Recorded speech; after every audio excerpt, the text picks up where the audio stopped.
trying to get in touch with Ms. Hummer.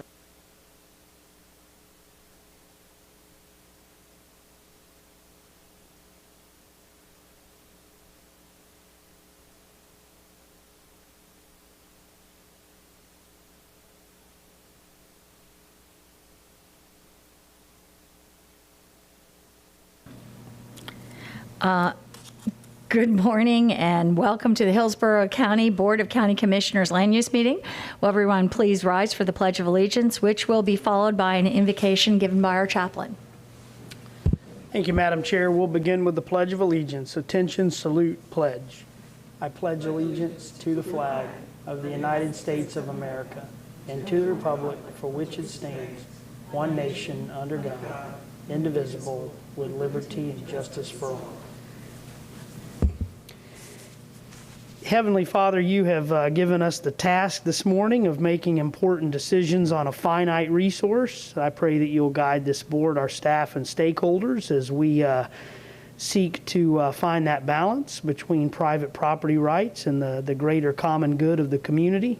And as always, I pray for your guidance and that you will keep members of our armed forces and first responders safe. Guide them each and every day. I ask for these blessings in your heavenly name. Amen.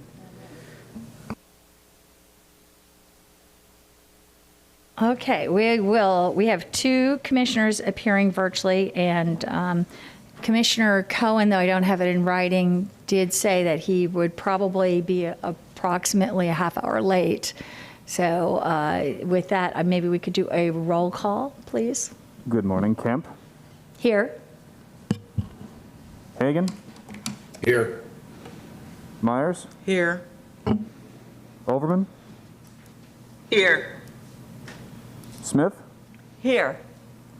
White. Here. Thank you. You have a quorum. Thank you. And with that, I'm going to take up a housekeeping issue that the clerk's office had asked us to deal with. It should be pretty quick. Normally, we, as commissioners know, we do a seat rotation either, I'm not even sure if it's every 3 or 4 months. Anyway, the seat rotation is planned to take place before the next board meeting, but the clerk's office had asked that since there will be rotating seats or expected to be rotating seats at the reorganization meeting that takes place the next day, that we could waive the rules and wait to do the renewed seating the following day. Move to waive the rules. Second. Okay, and if we could please do a roll call vote. Kemp. Yes? Hagan. Yes. Myers. Yes. Overman. Yes. Smith. Yes. White. Yes. Motion carried 6-0. Thank you. And with that, we will move to Mr. Moretta to deal with withdrawals, continuances, and remands. And I hope we're on here. Everything's okay? Thank you. Good morning, Commissioners. Joe Moretta, Development Services for the record. First, I'll go into the changes to the agenda itself. The first one is found on agenda page 5, item B1, application MM21-0169. This application is being pulled from the consent agenda at the request of Commissioner White. Also, the applicant has requested that the item be remanded to the January 18th, 2022 zoning hearing master meeting. The next change is found on agenda page 5, item B2, rezoning PD 21-0318. A correction is made to the staff report as follows. The staff report has been updated to correctly reflect the changes to the report submitted in the record at the September 13th zoning hearing master meeting, specifically the changes to condition number 6 and the conditions of approval, which address the timing of the building permits associated with the water distribution system improvements being constructed by Hillsborough County. Next change is found on agenda page 11, item E2, application PRS 21-0918. Additional party of records have been added to the backup. Having stated that, I'll go ahead and move to the actual agenda itself. Withdrawals, continuances, and remands. The first one is A1, rezoning PD 18-0996. Staff is requesting the item be continued to December 14th, Board of Commissioners Land Use meeting starting at 9 a.m. Item A2, personal appearance 21-0474. This application is being withdrawn by the applicant. Item A3, rezoning PD-21-0554. The applicant is requesting the item be continued to the December 14th, 2021 Board of Commissioners Land Use meeting starting at 9 a.m. Item A4, personal appearance 21-0840. This application is out of order. It's being continued to November 9th Board of County Commissioners Land Use meeting starting at 9 a.m. Item A5, personal appearance 21-1034. This application is out of order. It's being continued to December 14th, 2021 Board of Commissioners Land Use meeting starting at 9 a.m. Item A6, personal appearance 21-1136. This application is out of order. Is being continued to December 14th Board of Commissioners Land Use meeting starting at 9 a.m. Commissioners, I think we're going to need to get a clarification on item A4. It indicates that the item is being continued to November 9th board meeting, but that item is, today is November 9th. So that correct date should be December for A4, not as November as reflected on in the backup. I believe I left off at A5, personal appearance 21-1034. This application is out of order. It's being continued to December 14th Board of County Commissioners Land Use meeting starting at 9 a.m. Item A6, personal appearance 21-1136. This application is out of order. It's being continued to December 14th Board of Commissioners meeting starting at 9 a.m. Moving to page 4 of 19. Item A7, personal appearance 21-1137. Staff is requesting this item be continued to December 14th Board of Commissioners meeting starting at 9 a.m. Item A8, personal appearance 21-1153. This application is out of order. It's being continued to December 14th Board of Commissioners meeting starting at 9 a.m. Item A9, personal appearance 21-1155. The applicant is requesting the item be continued as a matter of right, December 14th Board meeting, land use meeting starting at 9 a.m. Item A10, personal appearance 21-1184. This application is out of order. It's being continued to the December 14th, not the November 9th as indicated, Board of Commissioners meeting starting at 9 a.m. Item A11, SULE 21-1219. This application is out of order. It's being continued to February 8th Board of Commissioners meeting starting at 9 a.m. Item A12, personal appearance 21-1277. The applicant is requesting the item be continued as a matter of right to December 14th Board meeting starting at 9 a.m. And finally, we will conclude with item A13, CDD 21-1210. Staff is requesting the item be continued to the February 8th Board meeting starting at 9 a.m. Commissioners, that concludes the changes to the agenda and the changes on the agenda itself. Thank you very much. Move the changes. Second. We have a motion to move the changes by Commissioner White, seconded by Commissioner Myers. And seeing no, Commissioner Smith?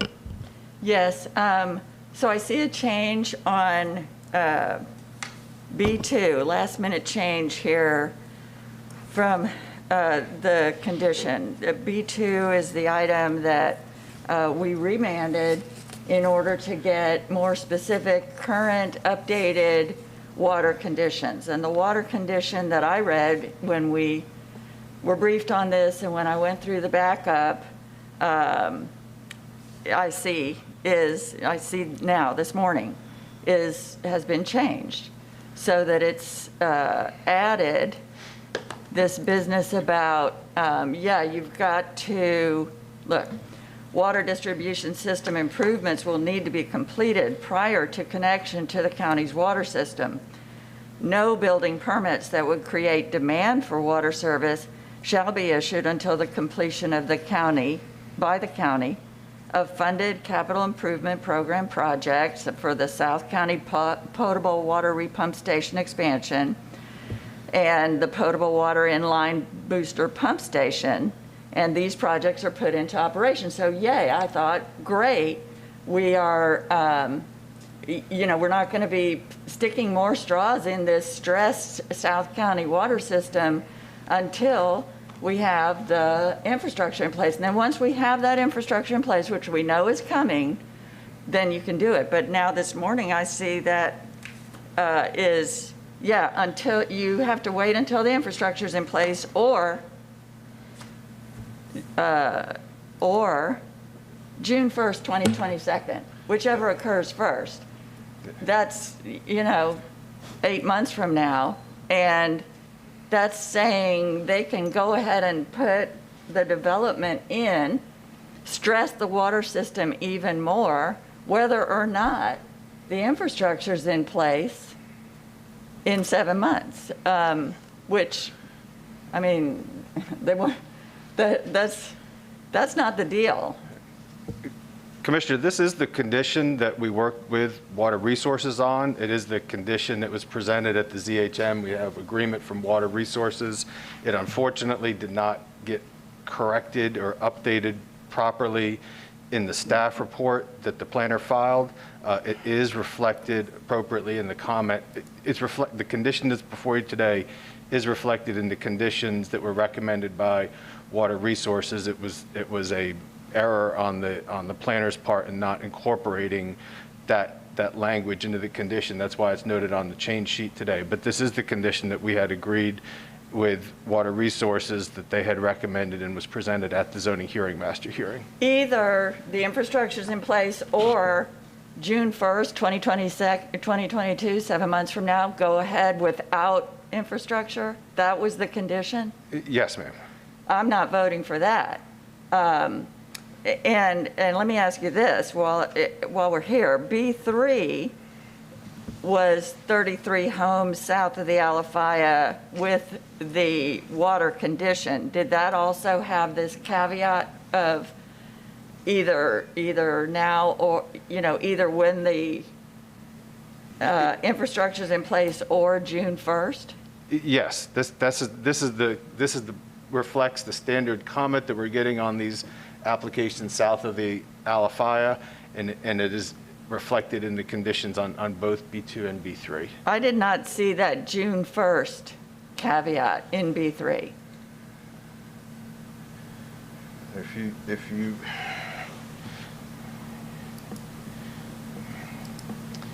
I'll get to the page number. It's in the backup, in the conditions that are listed in the backup. Was it changed as well? Was it revised? It was presented with the June 1st language at the ZHM. It's shown in this comment in underline, and it's on page 11.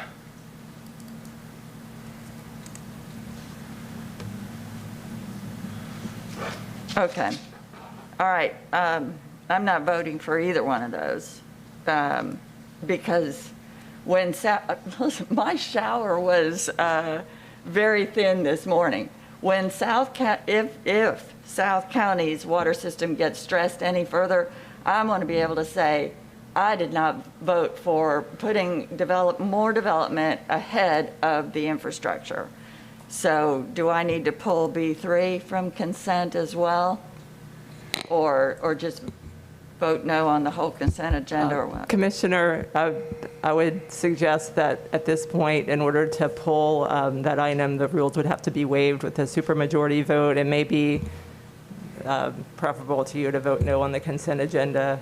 It's in order to waive.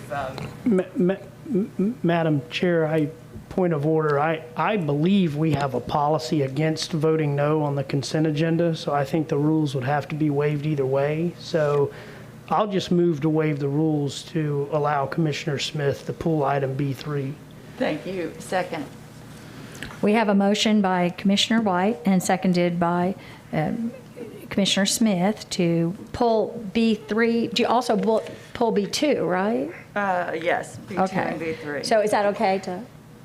Are we, I'm sorry to interrupt, are we still on the changes to the agenda? We are on the changes, but I guess this was put in the, that's what I was thinking at first. I guess this was put on the, in the changes. And I guess that's why Commissioner Smith addressed it at this time. So if we vote for the changes, let me clarify this.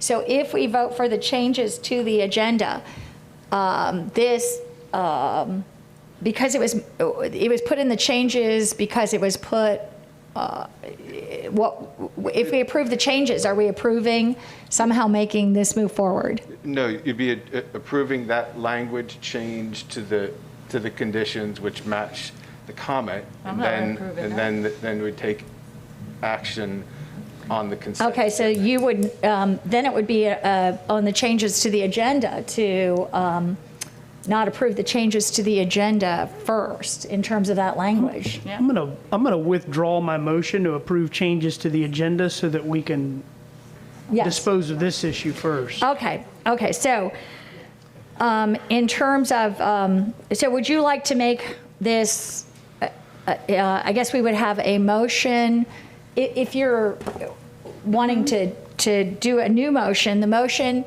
to not have this give me, what's the avenue out in the changes to the agenda? How do we proceed to move forward with Commissioner Smith's objections to have a vote on whether those changes should be allowed or not? I suppose it could be a motion to approve the changes except for B2 and B3. Would it seem to make sense? If that's the board's will, could proceed that way. I just want to make clear that this change is effectively a scrivener's error in the staff report. This was presented at the ZHM with this June 1st date in the condition. This was the condition that was recommended by Water Resources. So the action of moving the changes is recognizing the scrivener's error in the staff report and not including this element of the condition. I see. Madam Chair, another point of order. That's not how I interpreted Commissioner Smith's desires at all. I think she just accepts that that's the language and wants to take B2 and B3 to a separate vote, essentially have them both pulled from consent. That's what I thought I heard. So that might be appropriate. So we have action on the changes and then action on the consent Okay. agenda. Okay, that's what I was unclear about. Okay, so we'll let, if we, Okay, I'll reintroduce a motion to approve the changes to the agenda. okay, so we have a motion by Commissioner White to approve changes to the agenda, seconded by Commissioner Myers. And Commissioner Myers, did you want to speak at this time? Yes, and thank you, Madam Chair. I think Mr. Gormley said it right. It was a scrivener's error, but all the backup is in the material now that we can vote on going forward. That's what I understood in his presentation. Well, I think we're going to deal with it on the consent rather than in the, okay, so at this time. Madam Chair, I'm sorry, one more. Just to clarify, for moving these changes, will this move B1 to be remanded to the zoning hearing master? There was desire to pull for discussion, but the applicant has asked for a remand, and I believe that is how it was presented. I just wanted to make That it was clear. my intent in moving the Thank you. changes, because Yes. I heard that presented to the board. Okay, thank you. Okay. I'm just, Commissioner Smith, I'm not going to approve the changes, but because it changes the language in a way that I cannot stand by. But I understand the logistics of it and will, really take care of it in the motion with the consent agenda. okay. Okay, so I guess we would move, we'll do the move to change, the changes are moved by Commissioner White, seconded by Commissioner Myers, and seeing no further discussion at this time, can you please do a roll call vote? Kemp? No. Cohen? Yes. Hagan? Yes. Myers? Yes. Overman? Overman? No.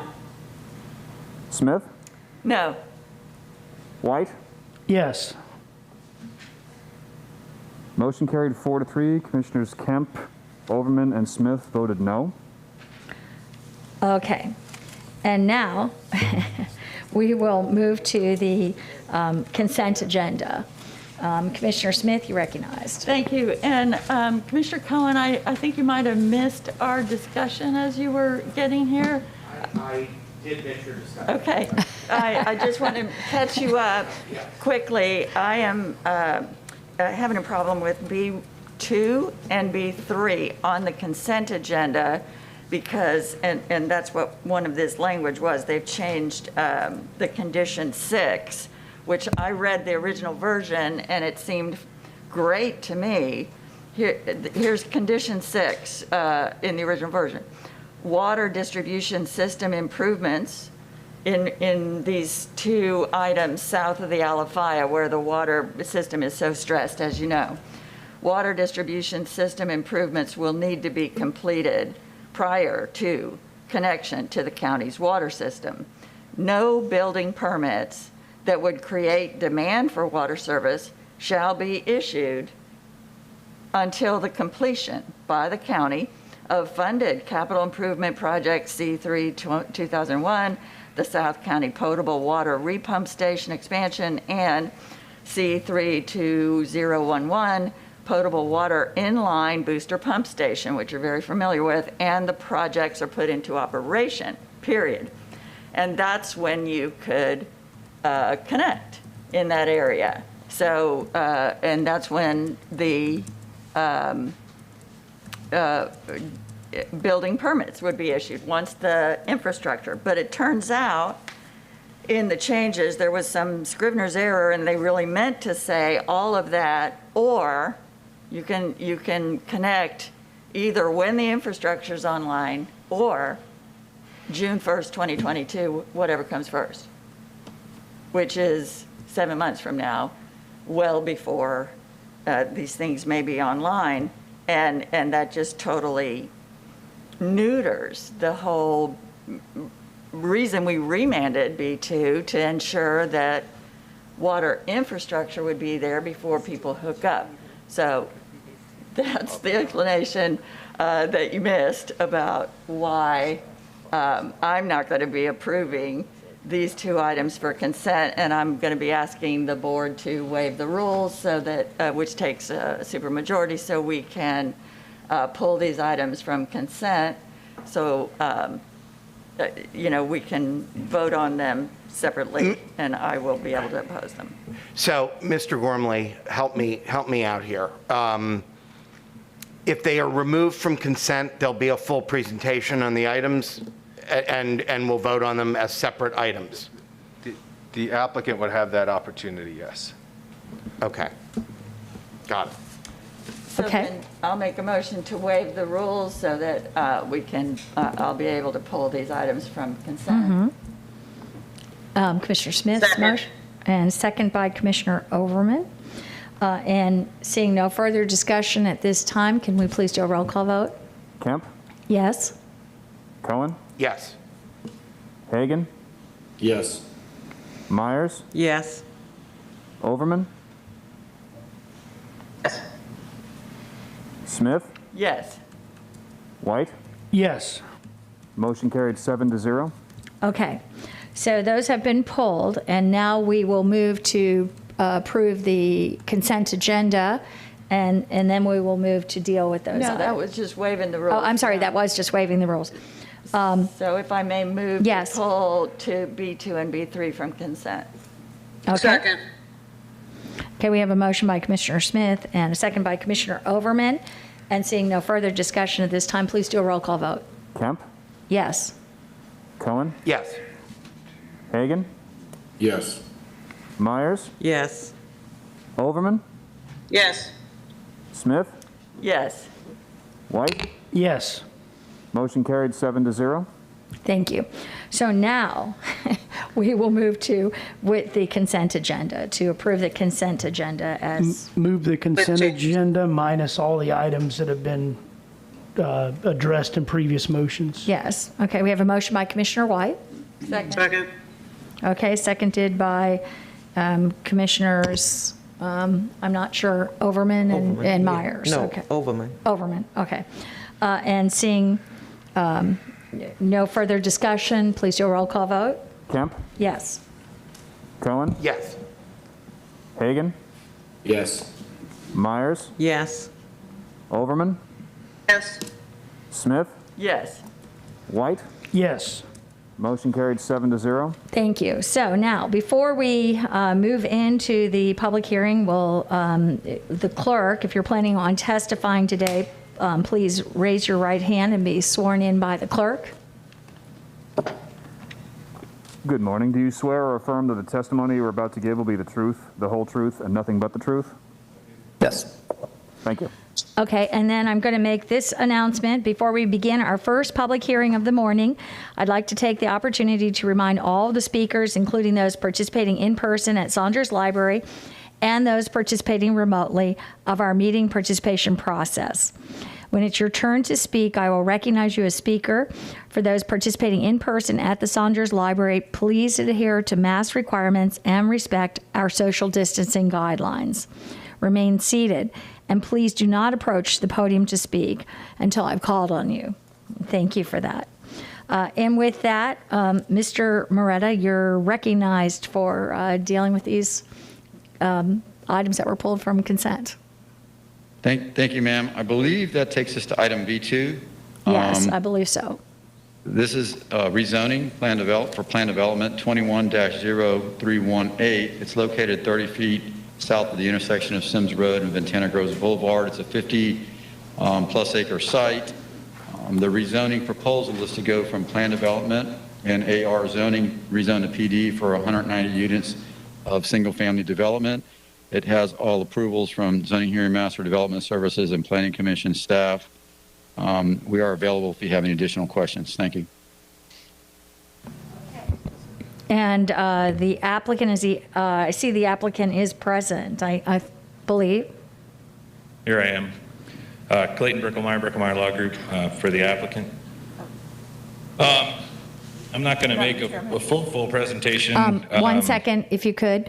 Our attorney, Ms. Lundgren, would like to speak to this, because I know that I have the right, I guess you have the right to Continue, yes, Madam Chair. I just wanted to advise Mr. Bricklemeyer that per our board rules of order, when an item is pulled from the consent agenda, the applicant will have the ability to continue to the next meeting in order to prepare for the presentation, if so desired. Thank you. I'll proceed. I was saying I won't make a full approval because we've got unanimous recommendations of approval and not a single neighbor objection to this project. We were remanded, as was just discussed at length, to consider this water issue. We were candidly not overly involved in the crafting of this condition. This was between Water Services and Planning and Development. Water Services was comfortable with the condition as constructed. I guess I would ask simply that we recognize at least a modicum of professional reality and allow an outside date, which, by the way, is for a building permit, not a CO, it's a building permit, which means we're 6 months out at time of building permit pull from anyone actually drawing any water. Water Services agrees that these projects will be completed by then, and there needs to be a little bit of commercial reality so that people can go and do their job. I think we're having a hard time. The only presentation that we made at the remanded ZHM was for the engineer to speak, just to let the ZHM know, and we would let you all know if he can get on, but I think he's having a hard time getting in virtually. We weren't expecting it. But I will tell you that at ZHM, the engineer let everyone know that this project has no water issues. I understand that there may be some sort of global system issue, but this project is good to go. There is adequate capacity, there's adequate pressure. And we would ask for your approval with the condition that has been presented to you and the one that was voted on by ZHM and that staff briefed you on. And I'm available for questions. Okay, and so that was the applicant presentation, and we will move to board deliberation at this time, correct? Okay. And with that, Commissioner White, you're recognized. Thank you. Listen, I understand that we have an issue in South County. I agree with Commissioner Smith in that regard. For any members of the public, though, that are watching this meeting, we have detailed plans that are in the works by our staff that'll address the water pressure needs in South County in terms of short-term, intermediate term, and long-term.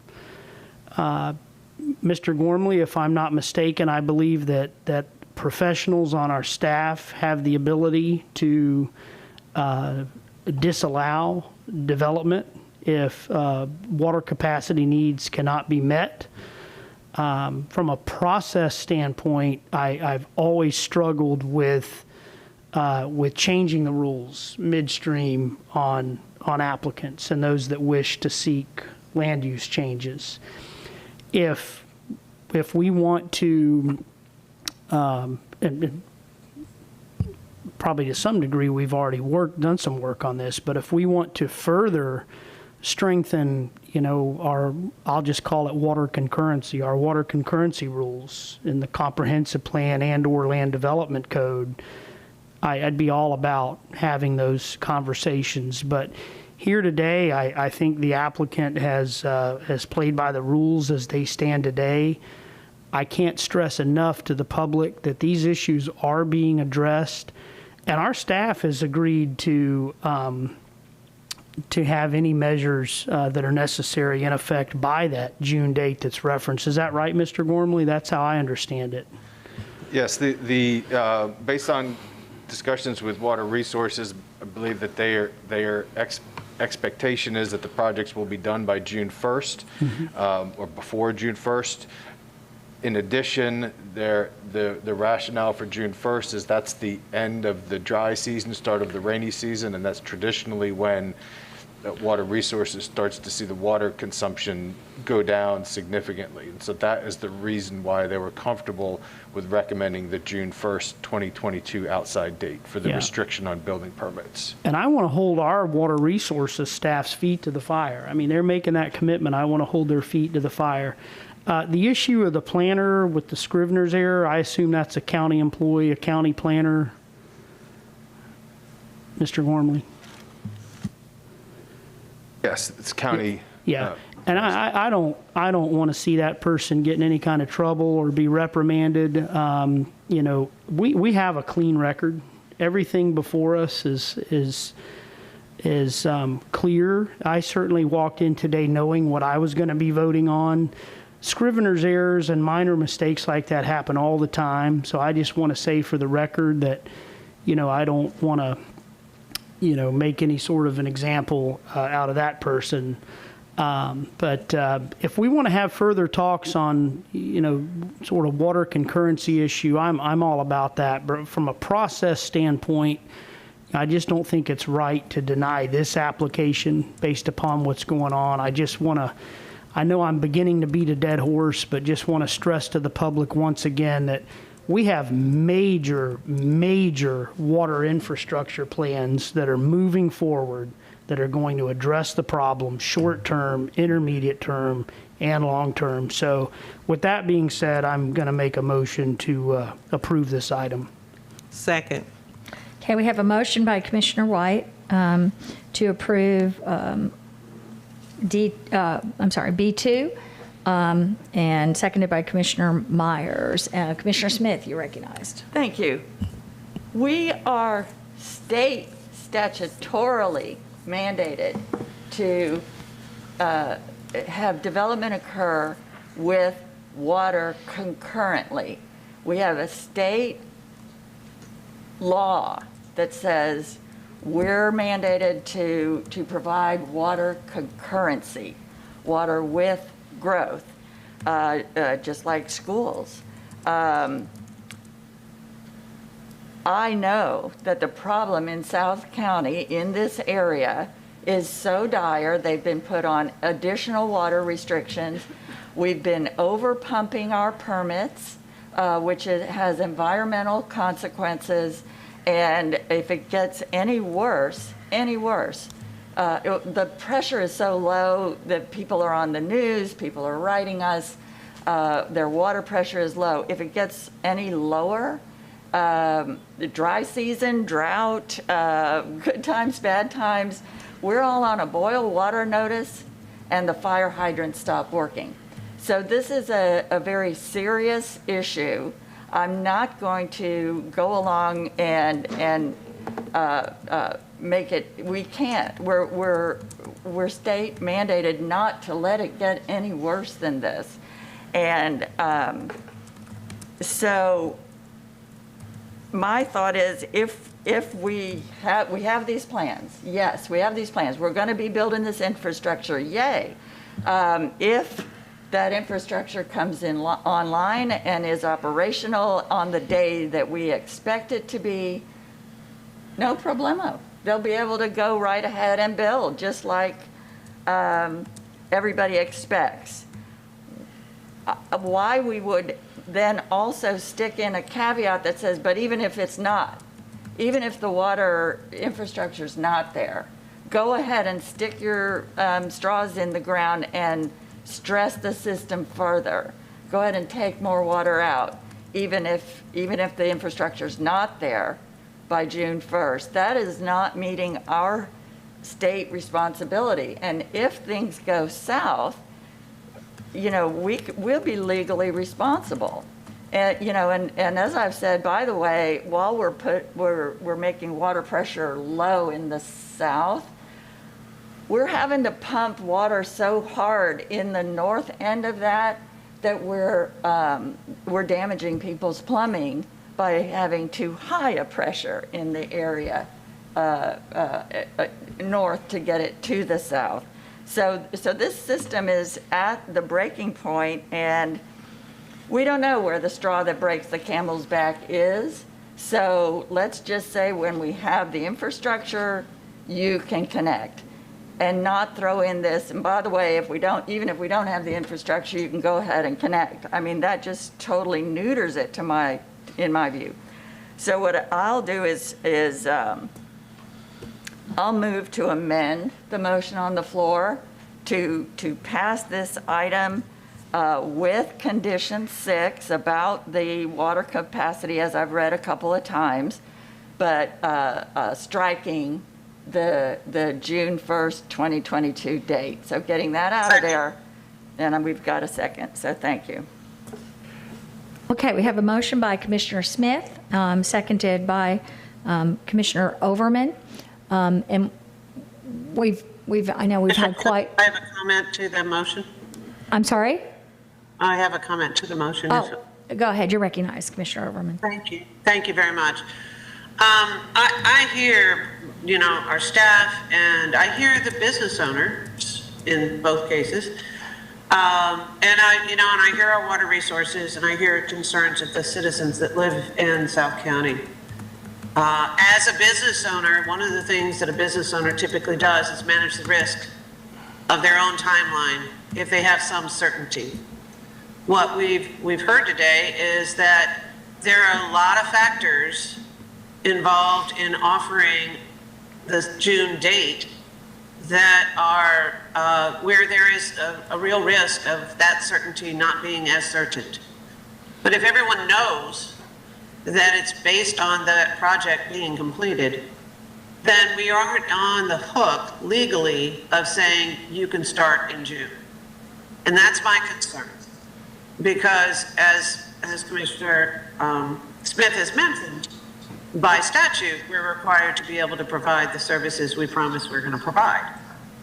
There are some factors, and whether or not we're in a rainy season or not is being one of the reasons why we can move forward isn't reliable, given we've seen a shift in weather patterns over the last couple of years.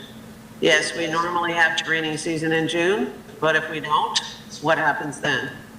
So I agree that it would be wise to strike the language for a certain date, because I have had projects come to us and say, well, you know, everything is lined up, we're ready to go, but we've got a school concurrency issue, or we have a road that's not sufficient, so we can't move forward with our permits and issue our permits because, you know, of these outside factors.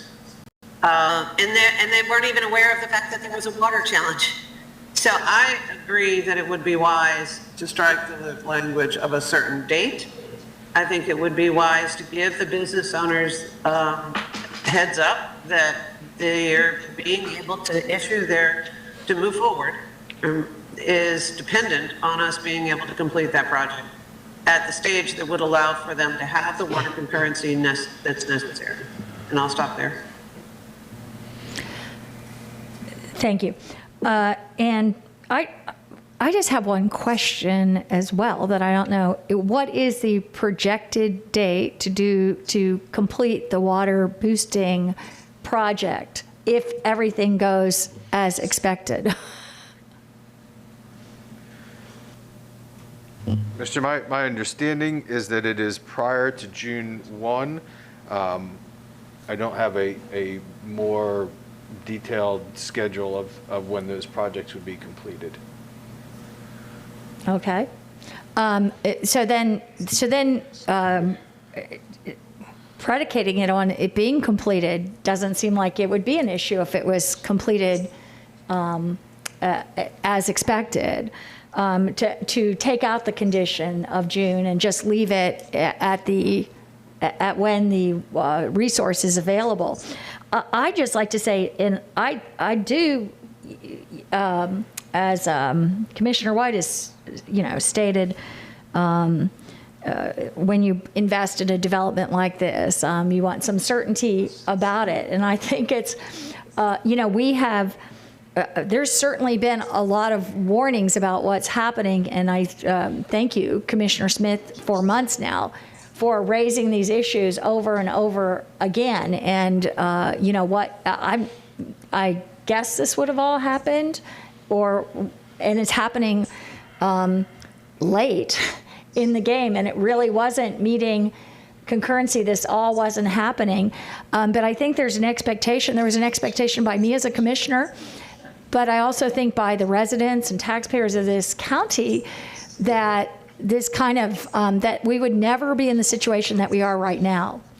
And the reason that I know so much about it is some of the, context by the residents living in those, but we've heard personal testimony by a commissioner who has not water to take the shower sometimes and has personally experienced this. We know that it's a problem, and we're just going into it right now. We don't know yet until we have the water boost, and hopefully that will do everything projected to do. But it sounds like we are at a very dire time, and I also did not know, but I have heard and now been contacted by residents who, and I don't even understand what recourse they have, who have had their internal plumbing have issues because the high pressure just south of the Alafaya, but the north part of South County, that they have put the pressure so high there that it's damaging to get enough water to the south, that it's damaging their internal plumbing. And I just think I think that we should stick to when the system, when we have the water resources available. And I don't see any reason why we should just put in there the June date. That I would have expected that to happen without us even intervening in this extreme way, that would be how we would operate. So I'll definitely support Commissioner Smith's motion and hope that we can move out of this and get some relief from it. But until we do, I think it'd be very unwise to approve more access to water in this area. Commissioner Cohen, you're recognized. Yeah, so Commissioner Kemp, you just actually said what I was about to say, which is that I think that if Commissioner Smith's motion passes, this applicant is simply in the same playing field as everybody else. Because when we had our workshop with Water Resources, they told us that they were going to make decisions about issuing permits based on whether or not the project was completed on time or not. Isn't that basically, Mr. Gormley, what they told us they were going to do? Well, let me address the first part. Yeah. If this is passed, this project will be in a more restricted position than others. All of these projects, and this one included, and the condition is predicated on the project first meeting water concurrency. If it doesn't meet water concurrency, it stops at the gate. It doesn't get any plan approval. It doesn't even get to take the steps that would lead to issue a building permit.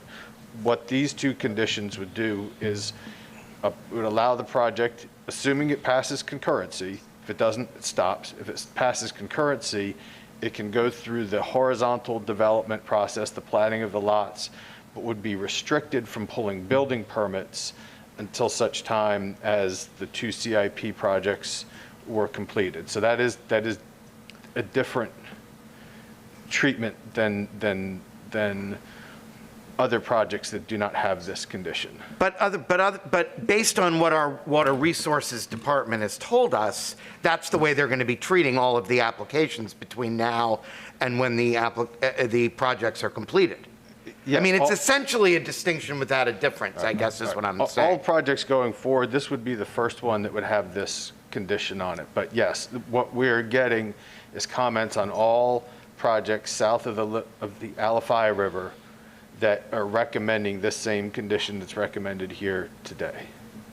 And just one last point on this. We're getting regular updates on the progress of these projects. And I have a very high confidence level that at least right at this moment, we are moving along in a very expeditious direction.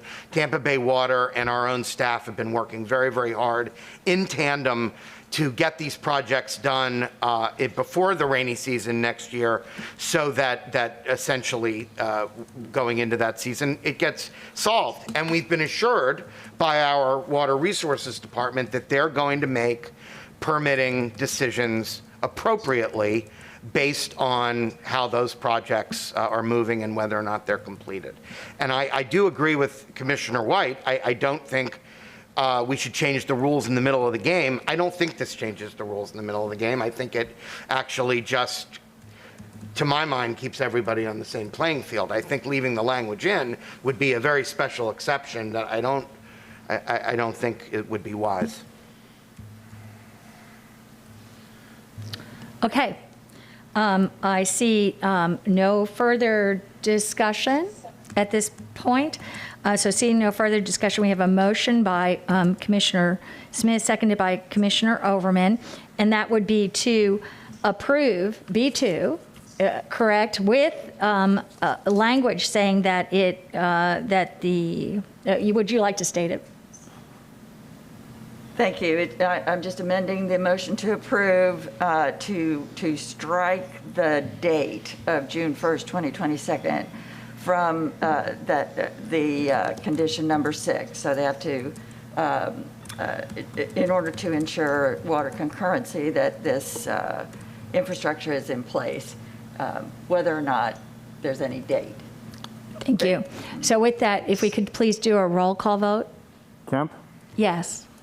Cohen? Yes. Hagan? No. Myers? Yes. Overman? Yes. Smith? Yes. White? Yes. Motion carried 6-1. Commissioner Hagan voted no. Okay, Mr. Moretta, I think we also have B3 at this point. Yes, ma'am. Thank you. This brings us to application RZPD-210746, located approximately 825 feet west of Carr Road and Reading Lane intersection. This is a 10.79 acre site. Current zoning is ASC1, AR, and RSC3. This is a rezoning to planned development for 33 single-family units. It has approval from the zoning hearing master, from development services, and also the planning commission found it consistent with the plan. That concludes our presentation. We're available if you have questions. Thank you. Thank you. Is the applicant present? William Sullivan, Potomac Land Company. I want to say that we support the commission's... And before, maybe we should Yes. allow, in case didn't hear the last presentation, your rights with this. When an item is pulled from the consent agenda, the applicant does have the ability to continue as a matter of right to the next land use meeting if so desired in order to prepare for presentation. Okay, and Thank the you. applicant, I just wanted to make sure that you had Yes, ma'am. been Yes, ma'am. informed. We don't want to continue. We'd like to say that we do support the changes that you did in the last agenda item, and that we believe that that was a fair assessment of the situation, and I support what you guys did. Great, And thank we you. would like it for our application as well. Okay, and with that, we will I'll move move to board approval. deliberation. So Commissioner Smith? Yes, thank you very much to the applicant for understanding the predicament that we're in and being willing to work together with us. And with that, I'll be happy to move approval of your item with the same change that we just made, scratching the date off of the condition. In this case, that it's on page 11. What condition was that? Yes, I think it's, it's condition number 7 on page 11 of the backup, and just scratch the date on there, which was apparently added after the fact as indicated by the underlines. But anyway, that's my motion, approval with the removal. Okay, we have a motion by Commissioner Smith, seconded by Commissioner Overman, and seeing no further discussion, can we please do a roll call vote? Kemp? Yes? Cohen? Yes. Hagan? Yes. Myers? Yes. Overman? Yes. Smith? Yes. White? Yes. Motion carried 7-0. Thank you. And with that, I think, Mr. Moretta, we also have another item that was pulled from consent. Commissioner, Madam Chair, that was remanded, so the item was pulled and I see. Okay. But I guess at this time, is this an appropriate time in terms of it was pulled and remanded? Maybe that should have been the changes to the agenda time to have discussed. And I just think it's important at this time to look at that. I know it was pulled by Commissioner White, and we approved a remand. This is speaking to B1, that we did a remand in the changes to the agenda. Sorry, I had that a little confused at what point we would be taking that up. And it was with regards to the fact that it was a zoning, we had a complete denial on B1 in terms of the zoning hearing master denied development services not supported the planning commission inconsistent with the plan. And by virtue of that, by the rules of procedure that we had adopted, that has been deemed, and I know I saw this at least one other time, and it is a second time on the agenda this morning, that we would put that on the, that would be on the, placed on the consent agenda for our consent to a denial. And it was raised to me, and I had asked some questions about it, that if you, that in order to not have it denied in this way, that we instead, that if the applicant, for instance, brought somebody in to oppose the application, that they could always be on our regular agenda. That it's kind of an unintended consequence of our consent rules as we have changed them.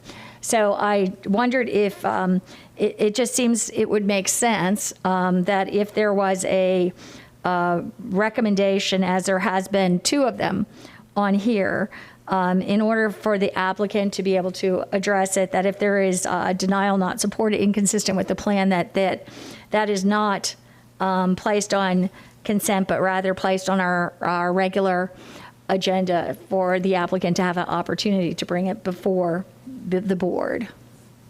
And I don't know if anyone wants to make that motion or if there's any.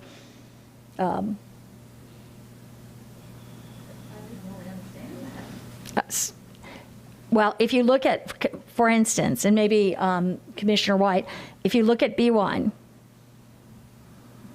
and you can see zoning hearing master denied. Madam Chair, Yes. if I may, I'll just move to direct staff to put together some draft language that would seek to correct that unintended consequence and bring it to the board for our consideration and a vote.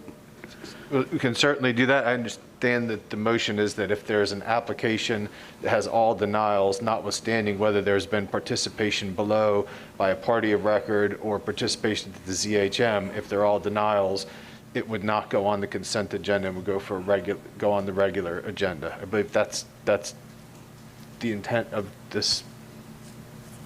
And I was being told by discussed. staff that we could do that with a simple motion because that is all, that's how we did directed our But you still have to bring policy language back for the board to vote on, is that correct? We have been operating based on board motion on the revised consent. I think it could come back in the form of an addition to the board's rules of order. Right now, the consent agenda is somewhat addressed in the rules of order, and this certainly could be a way to memorialize this board direction. But whether it's in the rules of order or done with a motion today, we'll take that direction and follow it, and can come back with rules of order language if so desired. I'll tell you what, for now, I'll just move Mr. Gormley's recommendation as stated, without worrying about the rules of order and memorializing everything, since we've just been acting on board motions at the board meetings. And I will remind the board that there is a workshop that we have scheduled for December 15th on the land use process. Depending on how that discussion goes and the board's desire, that may lead to other desired changes that may be appropriate to reflect in the rules of order. And Commissioner Smith, you recognize. I guess I'm just not understanding the unintended consequences because before we changed the rules, we sometimes had, when Commissioner Miller was chairing, I recall that occasionally we had an item that had all denials, no opposition. It would be on the consent agenda, and so when we passed the consent agenda, we would be passing the denial. So, Commissioner, what's different now is that previously the applicant could file a request for oral argument, and that would take it off the consent agenda. There's no longer that opportunity for an applicant to file oral argument. So if there's not participation below and it's all consistent recommendations, the applicant doesn't have that ability to have the application not be on the consent agenda. Really? Yes, since we no longer have oral argument, that would have been in the same fact set as this. The applicant could, when we had oral argument, could file oral argument and it comes off the consent agenda. Now the applicant doesn't have that opportunity, and I think that was the scenario that was not. So yes, I would agree. Yeah, and what happened is that caused B1 to be stuck on the consent Right. agenda today. It took a commissioner to pull it so that they could remand it. The applicant could request a remand. So we have a motion by Commissioner White. Do we have a second? Okay. By Commissioner Smith to bring us back some language to deal with this. I think my motion is to just accept Mr. Gormley's recommendation that he stated for the record and just do it today. Oh, okay. Yeah. We'll put that into motion. Thank you. Okay. Okay. And with that, and seeing no further discussion, can we please do a roll call vote? Kemp? Yes. Cohen? Yes. Hagan? Yes. Myers? Yes. Overman? Yes. Smith? Yes. White? Yes. Motion carried 7-0. Thank you. We're going to have a longer day today then. And with that, Mr. Moretta. Thank you. Commissioners, this brings us up to portion C of the agenda. There are two public hearings on this portion of the agenda. They're both for vacatings. The Real Estate Department will make the presentation and be available for questions on item C1 and item C2. Thank you. Okay. And Thank you and good morning. My name is Brian Dion with the Facilities Management and Real Estate Services Department. Item C1 today is vacate ID V20-0025. This is a petition by View 13 LLC to vacate a portion of a 33-foot wide maintained public right-of-way known as Pelican Drive, lying within Lot 53 of the Reolds Farm Plat Number 1 as recorded in Plat Book 1, page 145 of the Public Records of Hillsborough County. The right-of-way was established by maintenance within the maintained right-of-way map, Book 4, page 79 of the Public Records of Hillsborough County. This request is made for the purpose of creating one contiguous property to deter dumping and to maintain the property. The proposed right-of-way vacate area is generally located southwest State Road 580 in Tampa and consists of approximately 3,322 square feet or 0.077 acres. The petition was routed to appropriate departments and agencies, and there are no objections to the vacation of this portion of the right-of-way. However, Public Works, Stormwater, and Traffic Maintenance Division have requested the release and relocation of an existing drainage easement in favor of the county, as recorded in OR Book 25767, page 1039 of the Public Records of Hillsborough County. Accordingly, the petitioner has agreed to convey a 20-foot wide replacement drainage easement over the north portion of folio 4181-0000 to benefit Hillsborough County. The replacement drainage easement will allow the county the ability to construct and maintain underground surface water runoff drainage facilities from Pelican Drive to the canal along the eastern side of the petitioner's property. The entirety of Pelican Drive right-of-way south of the requested vacate area has previously been vacated by the county. Staff recommends approval of this petition request. And I do have two maps. One is a zoomed out version of the same map. thank you. This is a public hearing, and is there anyone that would like to speak to this issue? We do not have anyone in the room or Okay. virtually. Move approval. Second. Okay, we have a motion by Commissioner White, seconded by Commissioner Myers. And seeing no further discussion, can we do a roll call vote? Kemp? Yes. Cohen? Yes. Hagan? Yes. Myers? Yes. Overman? Yes. Smith? Yes. White? Yes. Motion carried 7-0. Mr. Moretta. Thank you, Commissioners. This brings us to item C2. Real Estate Department will also be available to make the presentation and for questions and answers on this item as well. Thank you. Thank you. I am bringing up item C2. Item C2 today is a vacate ID V21-0008. This is a petition by Danville Real Estate LLC, Michael Mantilla and Juliet Martin Randolph and L&H Development Group LLC to vacate a 5-foot wide public cloud utility easement lying within lots 1 through 38, block 41 of the Rio Vista Plat as recorded in Plat Book 27, pages 9 through 11 of the Public Records of Hillsborough County. The petitioners have submitted their vacating in support of replatting one of the petitioner's properties to remove an encroachment of an existing pool structure into a utility easement on another property, which is 27284. and to allow future development of the properties. The proposed easement vacate area is generally located east of North Manhattan Avenue, west of North Dale Mabry Highway, south of Waters Avenue, and north of West Sly Avenue in Tampa. It consists of approximately 1,900 square feet, 4.043 acres. The petition was routed to appropriate departments and agencies, and there are no objections to the vacation. Staff recommends approval of this petition request. Thank you. This is a public Thank you. hearing, and if there's anyone who would like to speak. There's no one in the room or virtually. Okay, we'll move to the board. Move approval. Second. Okay, Commissioner White made a motion, seconded by Commissioner Cohen. And seeing no further discussion, can we please do a roll call vote? Kemp? Yes? Cohen? Yes. Hagan? Yes. Myers? Yes. Overman? Yes. Smith? Yes. White? Yes. Motion carried 7-0. Mr. Moretta? Thank you, Commissioners. We're now at our This brings us to public hearing. Yes, we're getting ready to start public hearings. An item in component E of the agenda. This is E1. This is a personal appearance, 21-0699. It's a 9-acre site. Commissioners, this is a planned development located at the east side of 4th Street Southwest and 720 feet south of West Collins Avenue.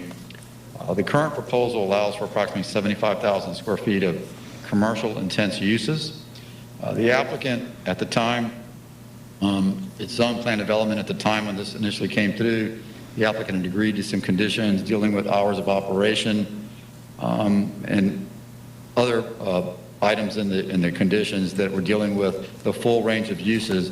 They've now come back in and they're asking for, in their proposal, 3,750 square feet of additional square footage. And they're asking that in the context of narrowing down the use to essentially a warehouse, contractor's office, a mini warehouse, and accessory open storage.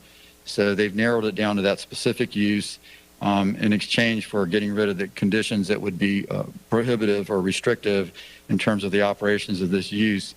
When staff reviewed this, I should note also, that they're also making some changes to add access to 4th Street, and they're also configuring the site plan for a potential rail spur at some point onto the CXX rail line south of the site in the future. When staff reviewed this, we felt on balance, given the specificity and use, the site plan changes that they were proposing, that we could make a recommendation of approval with conditions. We are available if you have any questions. Thank you. Thank you. And is the applicant present at this time?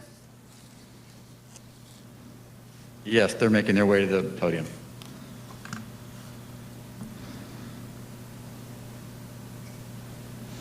Good morning, Commissioners. My name is Jean Abian. I'm with Florida Engineering Group. We're the You civil have engineers 15 minutes, representing- just so you know. Sorry. Okay, thank you. Representing the owner. We concur with staff's recommendation. I really don't have a presentation. It's a minor modification to an existing PD. We are reducing the intensity of the development. There are about 228 allowable uses under CI, and we chose 3 of them, which is very minor intensity. So we respectfully ask you to approve our request, and I'm here for any questions that you may have. Thank you.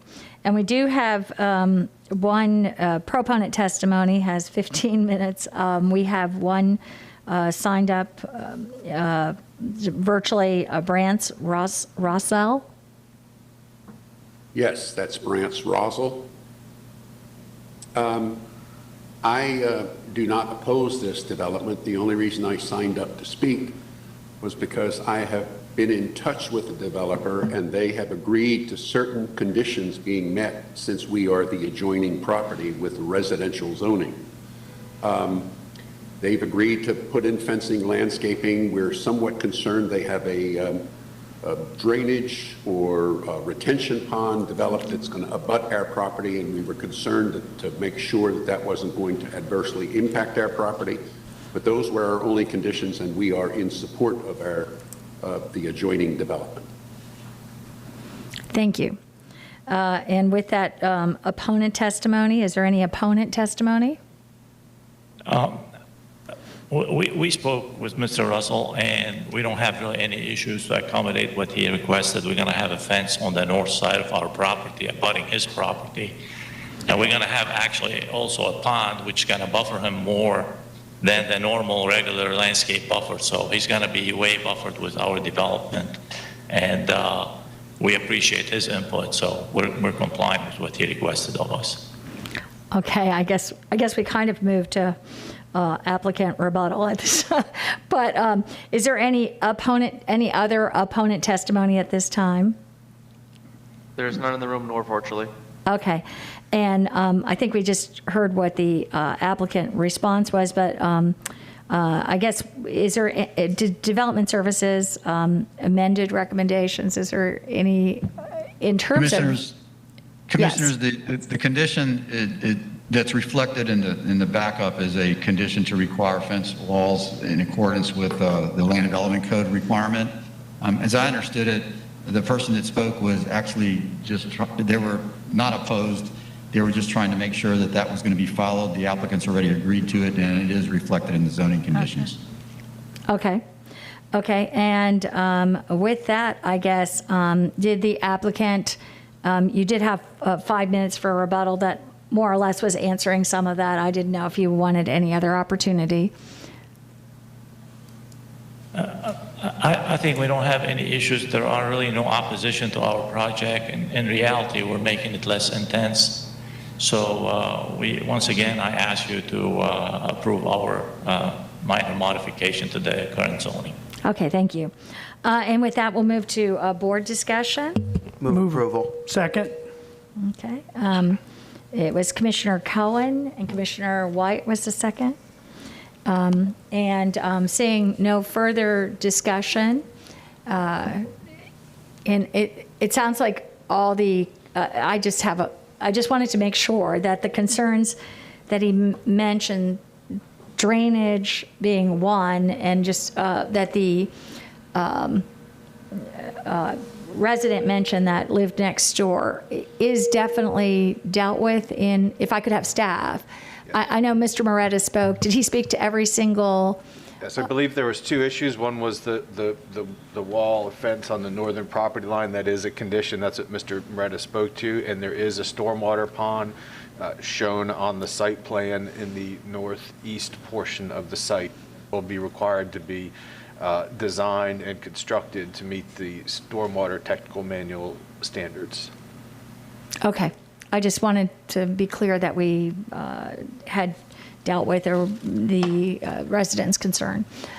And seeing no further discussion at this time, we have a motion by Commissioner Cohen, seconded by Commissioner White. Can we have a roll call vote, please? Kemp? Yes. Cohen? Yes. Hagan? Yes. Myers? Yes. Overman? Yes. Smith? Yes. White? Yes. Motion carried 7-0. Thank you. Mr. Moretta? Thank you, Commissioners. This brings us up to public hearing on the agenda E2, personal appearance 21-0918. This is located at 3920 Kings Avenue. It's a 5.41 acre area of change. It's a minor modification to a plan development that was zoned originally in '96. Commissioners, this is a mixed-use plan development that allows for community residential home, church and associated uses, child care, townhomes. The particular area of modification is related to a church, and I'm going to let Michelle Heinrich of our staff walk you through the proposed changes. I would note that the area of change in the church is going down in square footage from 53,000 square feet to 33,000 square feet, and that's approximate. There is some additional square footage in either measurement. But Michelle's going to walk through the site plan and show you how that's being laid out, because essentially the church is just redesigning the site area for the church and associated uses. I'll turn it over to Michelle at this point.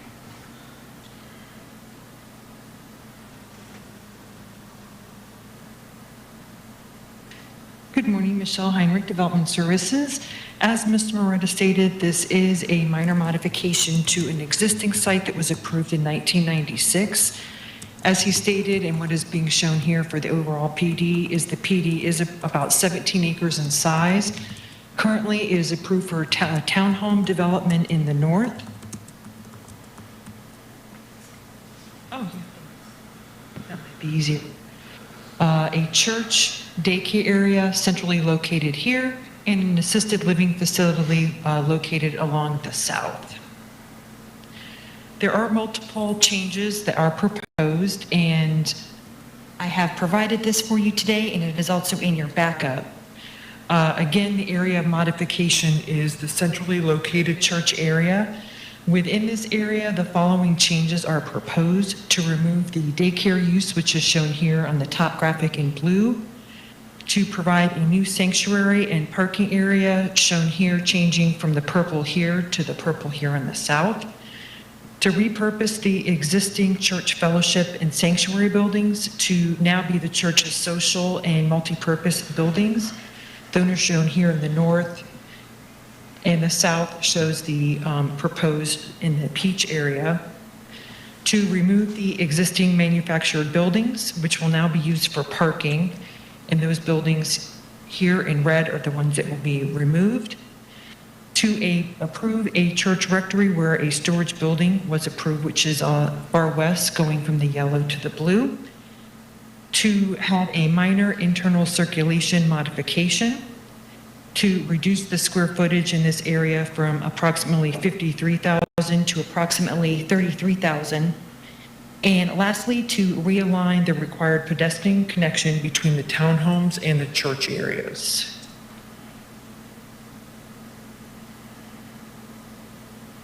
And this graphic is also in our staff report, and we're putting on the overhead here for you now. When this PD was modified in 2014, the area to the north became approved for a townhome development. It was originally approved for an expansion of the church area, and then they decided to scale back on their plans and sell off that property to be used for a townhome development. In keeping with the definition and intent of a PD, given that no area of removal was proposed, a pedestrian connection between the two areas was required, both on the site plan and in the conditions of approval. The site plan provided two locations, one shown to the west, which is circled here, which shows a step out of the townhome's sidewalk system, and one shown on the east, which was a step out of the church's sidewalk system. Per our review today and the subsequent development of the townhomes, we now see these depictions are incomplete and unable to be created.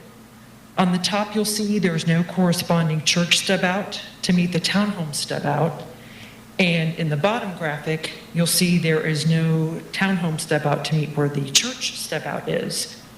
Additionally, the townhomes have been platted and constructed with no opportunity for the townhomes to provide that corresponding step out.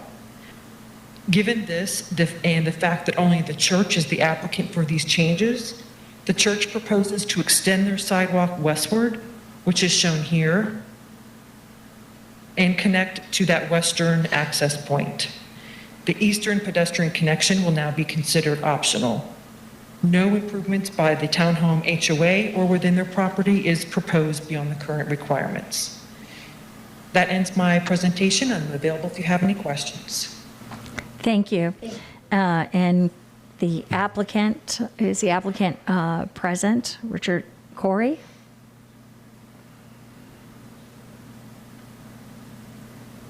Madam Chair and Commissioners, good morning. I'm Michael Horner, 14502 North Dale Mabry Highway, representing the applicant and owner of this request before you.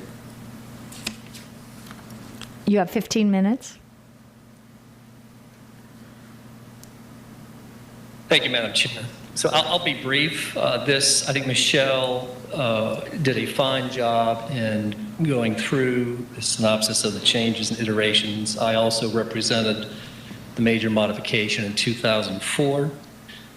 The ALF has been in existence for quite some time. No changes are proposed. Those changes that Michelle just went through on the church's behalf are all correct. A lot of them are just the clarifications and relocations and redistributions. As noted for the record, We are reducing the total entitlements from 53,800 square feet to approximately 33,800 square feet. My clients have been in this process for quite some time. They simply want to build their new proposed sanctuary, which is in the purple, on the south graphic portion before you. The townhomes were sold off in 2014. There was a condition in 2014 that generally stated cross-access shall be applied provided between uses. When those townhomes were platted, that site review was approved and construction plans, and that access was not provided at that time. Likewise, the church did not connect and extend their sidewalk system as well. We were not put on notice formally, and thus we're not part of that permitting process. So bottom line, our church has decided, as Michelle stated, we will agree. We are extending that sidewalk westward here to a connection point on the northwest side. That will be internal. Our clients will absorb the cost for that, obviously. It is right next to the rectory, which is a new single-family house for the pastor that was built just a couple years ago. We have been in dialogue and discussions with the Retreat, which is the townhome community directly to the north. They have representatives here today. These are good people. We were all advised at the same time that there had to be this connection. I took them by surprise as well. Obviously, none of those property owners and townhome ownership interests were made aware of this. It was not advised at their construction platting timeline. So I think they're going to represent to you, I'll let them speak for themselves, that they're concerned about liability concerns and the location of that connection. We don't want to get into that merit. We just want to advise you that we are providing the sidewalk and stub out on our side. Our goal is to just build a sanctuary and allow these improvement changes from the original 96 plan amended under that 2014 major mod. No objections from review agencies, staff supports, excuse me. We would ask for your approval today. Thank you, board members. Thank you. And with that, if we can have proponent testimony, anyone who would like to speak for this project? Any proponent testimony? And hearing none, I'll move to... We have one in the room, Madam Chair, Oh, okay. or actually a couple. Opponent. Opponents. Yes, then I was going to move next to opponent testimony. Those, so we don't have any proponents, correct? That is correct. And we'll move to opponent testimony. And I guess in person, Adam Bild. Good morning. My name is Justin Farringer. I'm with the Board of Directors. I'm an owner, resident of the Retreat. Thank you, everyone, for what you do. I appreciate your patience and just the mental stamina to help us come up with solutions. I appreciate Mr. Horner's comments. We do not oppose the church using their lands to make it the best way they can. The thing that the Retreat opposes is any responsibility, any liability for developing a sidewalk on our property. None of our owners had any knowledge of this. We're in the process right now of developing a budget, and we don't have any funds for that. The main question is, who is the person who benefits most from this? Who should have the cost? I'm not going to get into those details. The general counsel for the Retreat, Adam Bild, I would like to yield my time if that's okay. Yes, there's 14 minutes of opponent testimony per minute. Thank you. Okay. There's no one else, so, okay, go ahead.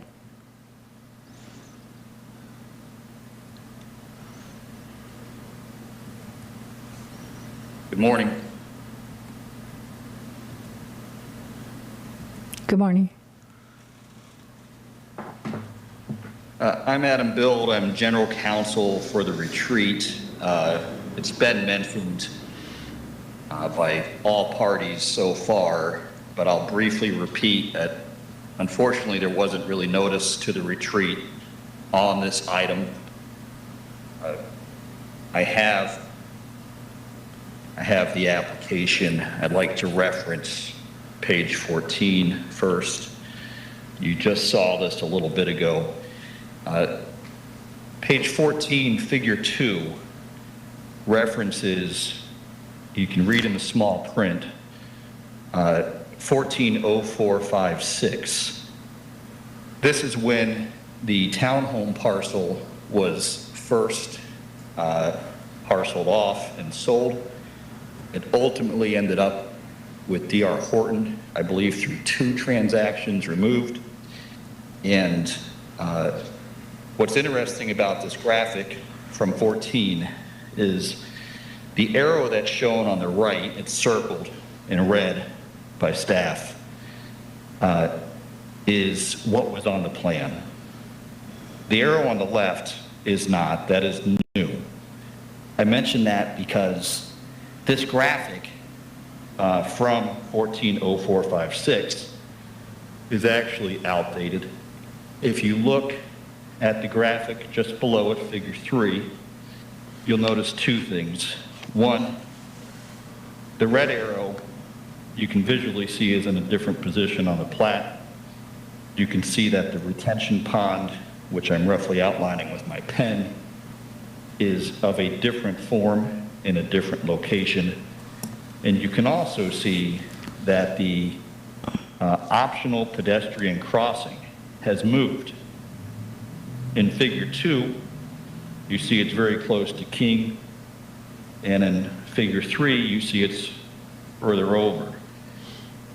The sidewalk that's described is highlighted in yellow here, and it moves this to the west substantially. The sidewalk goes along the drive that is figure 3.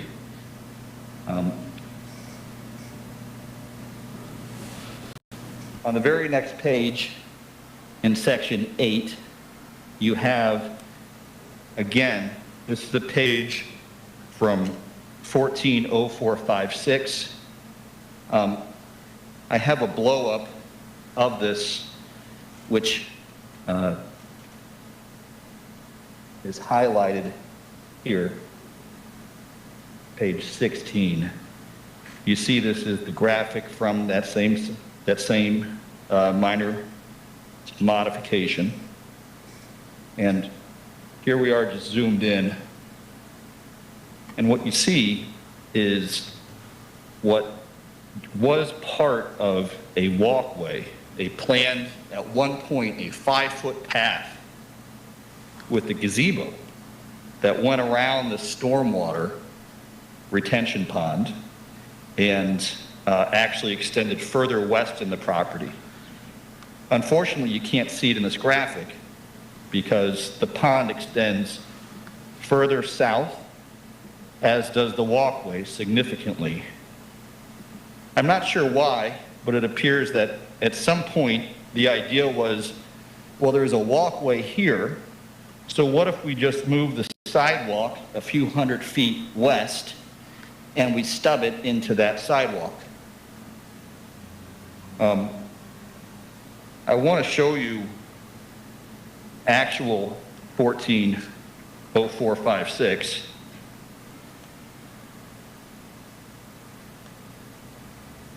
Slightly better plan. This is from that application. And in this application, you can see they're designating the townhome what they thought it would be, and it shows that this area is already approved. It's very hard to see in this picture, but the stub out for the cross access is here, right next to the major road. Where it's being proposed now is way over here. The second page of that plan highlights what I was just trying to explain. You can actually, in this page, see the full plat for the townhome that was built out. There is the stormwater pond that was at one point intended in 2014. And in yellow is highlighting this walkway. It skirts the back of both the church's property and what was described earlier as the ALF, although I believe it has more than one use. You will notice that no part of that walkway crosses or enters into church property. Again, here it is, the same thing blown up. And what is happening here, the stub out, which is right next to the major road here, and where at some point in 2014 and prior, this pedestrian crossover was intended. For some reason today, we're looking at bringing a sidewalk all the way down here over to where it's believed that there's a crossover. As you heard, there is no stub out. Only the church was on notice of this.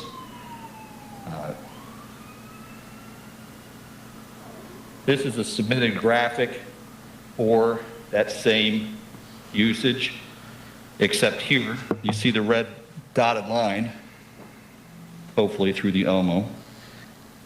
This is blown up, and you see this is where the proposed pedestrian. There's a hand note on it from the county from 2014. It says pedestrian only, because at one point there was going to be traffic across. You can see how close it is to the road. There's a median here. After this went through in 2014, there were actually two other submissions as they relate to the retreat. One is 170294. Here's 170294. You have a preliminary plat approved, a certificate. I'm not going to go through this preliminary plat in detail, but I'm going to represent, as is obvious through the plat, that there is no pedestrian crossover. This was reviewed and approved later in 190131. You have the final plat that is approved conditionally. That was done November 5th, 2018. These are from optics. These are the actual markings from the county showing the extent of review and what was requested. Nowhere on that is a pedestrian crossover.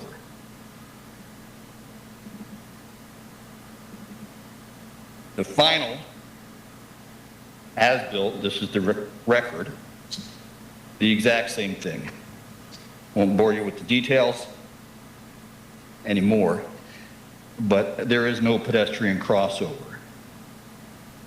Here is a printout from the Hillsborough County Geo system. You can barely see the median here that's referenced in that first photo I showed you. Using the measurement tool that Hillsborough County provides, the distance to the sidewalks approximately 60 feet. We support our neighbor, the church. We have a few major concerns with this. One is moving this, if it has to happen, if we need to stub it over to somewhere, which we are certainly opposed to and do not think we can do after a plat's been recorded and approved. But if that's going to occur and it can't be on the sidewalk for some reason, then we would say move it just 15 feet to the east and put it right where that grass is.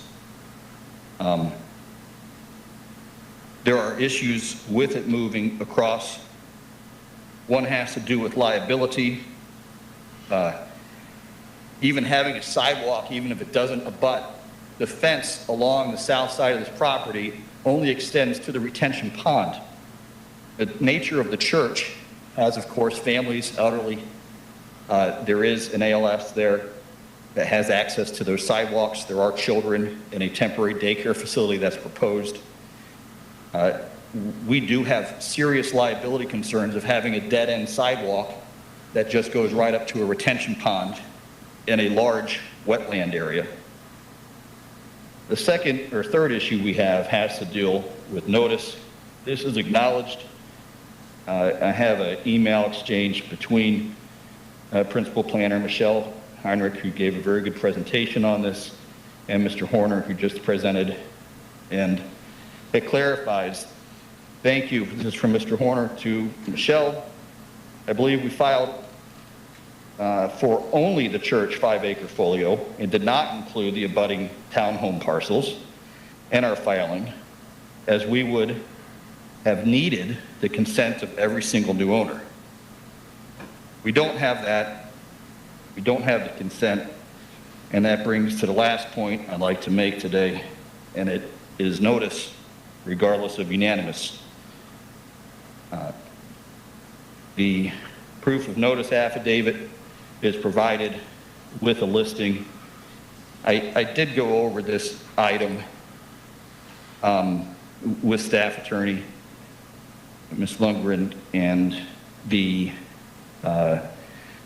while the tax rolls were pulled from 2021, it's important to note that the directions are to check these items against a map, and it's the requirement to check Hillsborough County Property Appraiser, hcpafl.org, for more information on these properties. We tried to reach out to the membership of this association after we got notice of this. I've provided a list to the county yesterday of people who have not received notice. Some of these are transactions that go back to March of this year.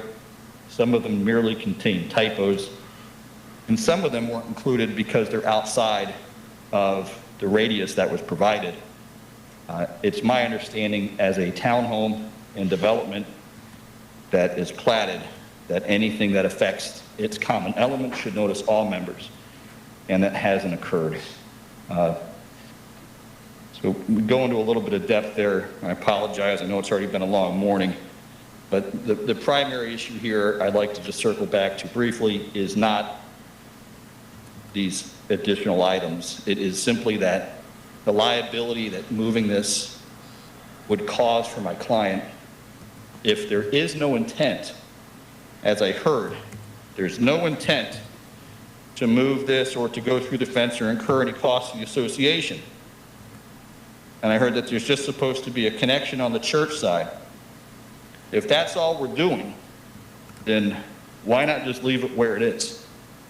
Or if you want to move it where someday someone might use it, why not just move it 30 feet to the east, where it could just as easily be used? It won't be near our retention pond. We won't have questions about the sidewalk being built out, and we would remove our objections in that case as well.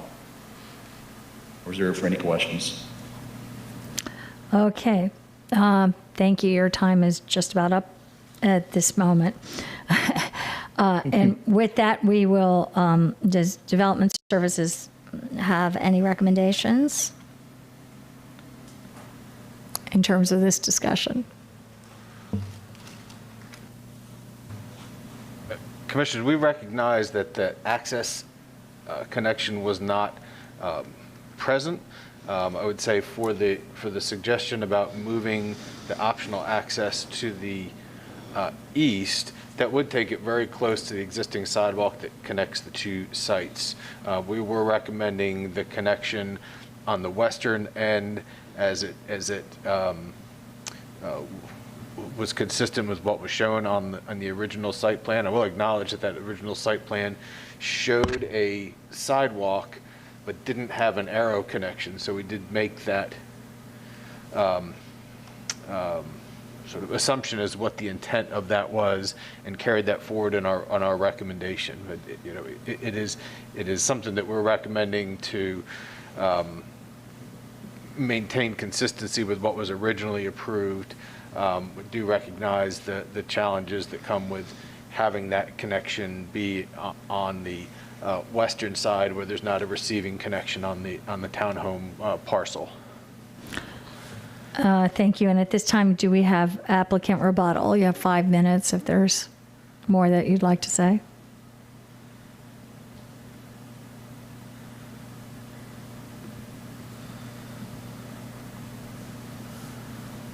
Excuse me. Thank you, Madam Chair. Again, Michael Horner for the record. Commissioners, I don't want to get into the weeds on this. We have had ongoing discussions with both Hillsborough County staff and representatives of the retreat. Fully understand the position we're both in on this 2014 condition coming to light in the last year. I particularly advised the retreat's council and board members as recent as yesterday. I would feel the same way if I was the agent for the HOA. Because they're already platted.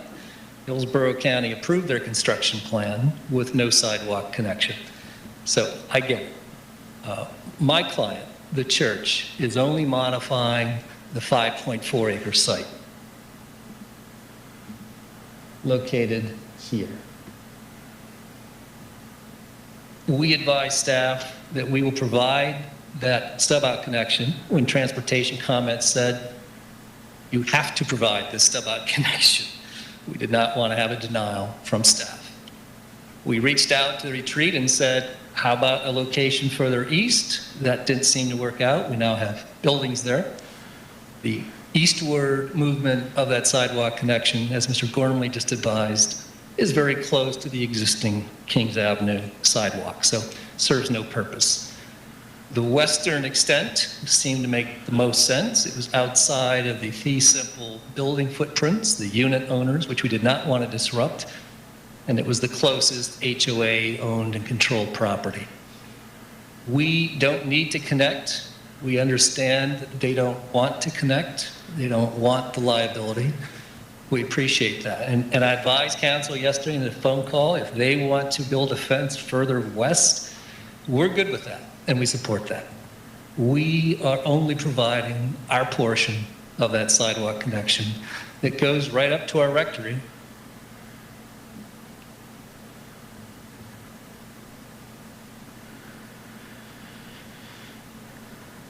That goes right up to our priest's rectory residence. It makes sense. It's safer. Our church members don't have to walk on the grass or the street, and we're willing to do that at our expense. So with all due respect, we don't want to impose any additional costs. We don't want to force their connection. They made it very clear they don't want that. We're good. My client just wants to build their church. Appreciate your support. Happy to answer any questions. Thank you. Thank you. And with that, we will move to board discussion or motion or.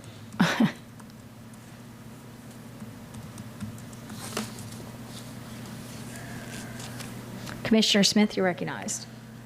I keep hearing this is an optional sidewalk connection. So who gets to decide when and whether to build it? We're recommending two connections. So the one in the middle is optional. So the church could provide it or not is what we're recommending.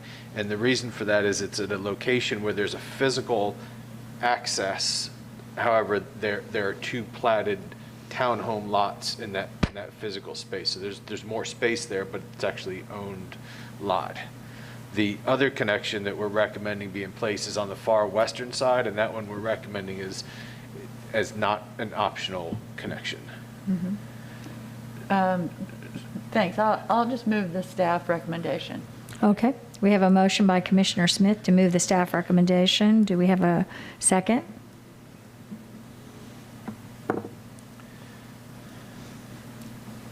Do we have a second to move the staff recommendation? I'll second. Okay. Yeah. And at this time,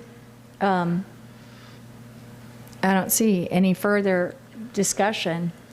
I'll just say, it looks like there was, back at the time, some, I guess it wasn't properly conditions weren't supervised, and I suppose it would be by the county, making sure that the plan for the connection went as stipulated at the time. But I mean, over and over again for the future, that we don't have these kinds of connections that I think are really important and significant. And this is this same issue that we face repeatedly, and I just think it's important that we keep kind of powering on to make these connections for the future, because while at this time it may not seem that it makes sense, there's some empty lots right next to that, and a lot of what the issues that we have, and this is we're not talking about cars going through there, which is usually the issue. We're not even talking about emergency services, but for trail and pedestrian connections, I just think it's really important to preserve these opportunities for the future, and we don't have to I won't even, it's not as if the townhomes, I have to do that at this time, but there might be some interest in doing that at some time in the future, perhaps. I know that there's sometimes negative connotations of this, but there's a lot of people that are looking for more connectivity and more opportunity within their neighborhoods, or even to just make connections if there was a little,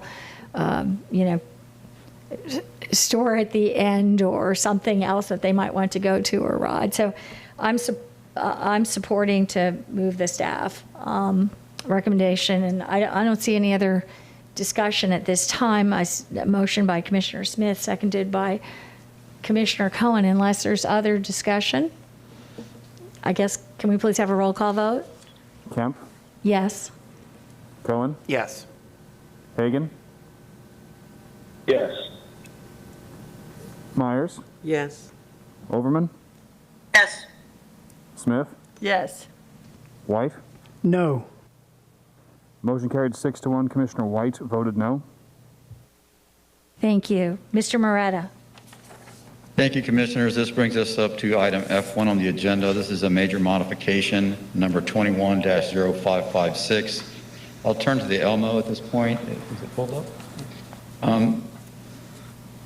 This is a 14.5 acre site, Commissioners. It's located, it bounds George Road on the west side. Johns Road is not bounding the site, but it's located just to the south. We have the Veterans Expressway. We have manufacturing zoning here and manufacturing zoning to the south of the site, which wraps the site on the east and south as well. Commissioners, this was originally zoned manufacturing several years ago. It was then rezoned to allow single-family development, and this proposal is to provide a major modification to return it back to the manufacturing configuration. Previously, I should have noted, it was 72 single-family units. Now the proposal is to go to 110,000 square feet of warehouse distribution.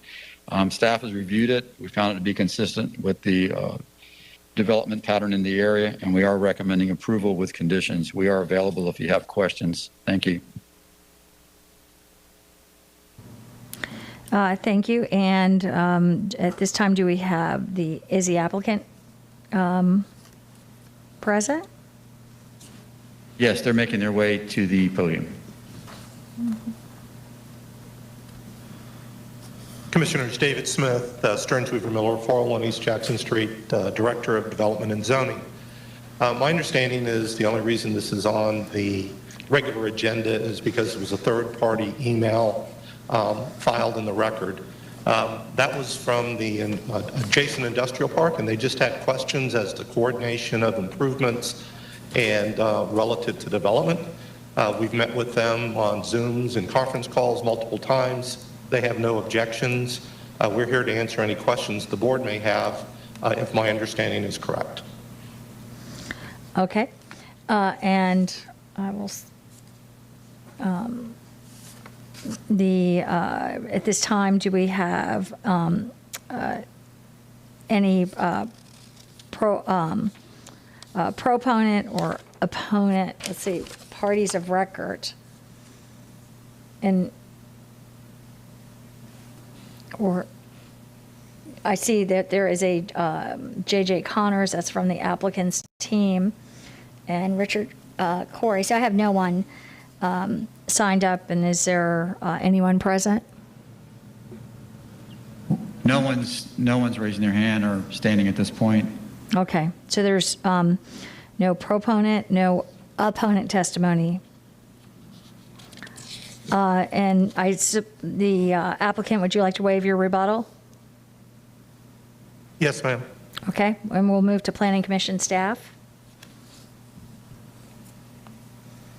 Thank you, Melissa Leinhardt, Planning Commission staff. The subject property is located within the suburban mixed-use 6 future land use category.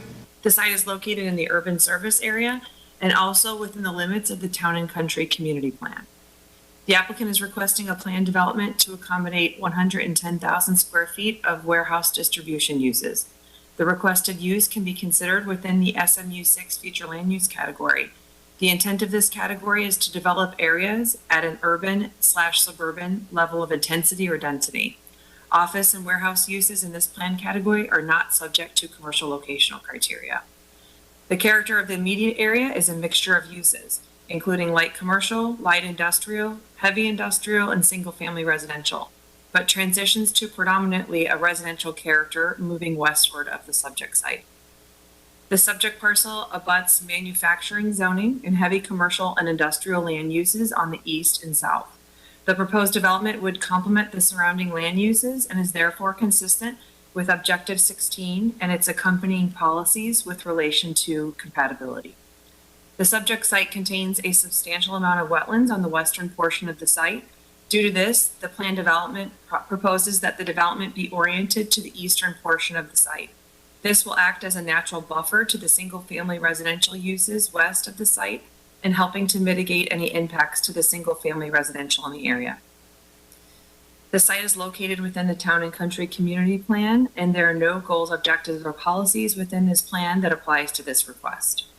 Overall, the proposed rezoning would allow for a development that is consistent with the goals, objectives, and policies of the comprehensive plan, and that is compatible with the existing and planned development pattern found in the surrounding area.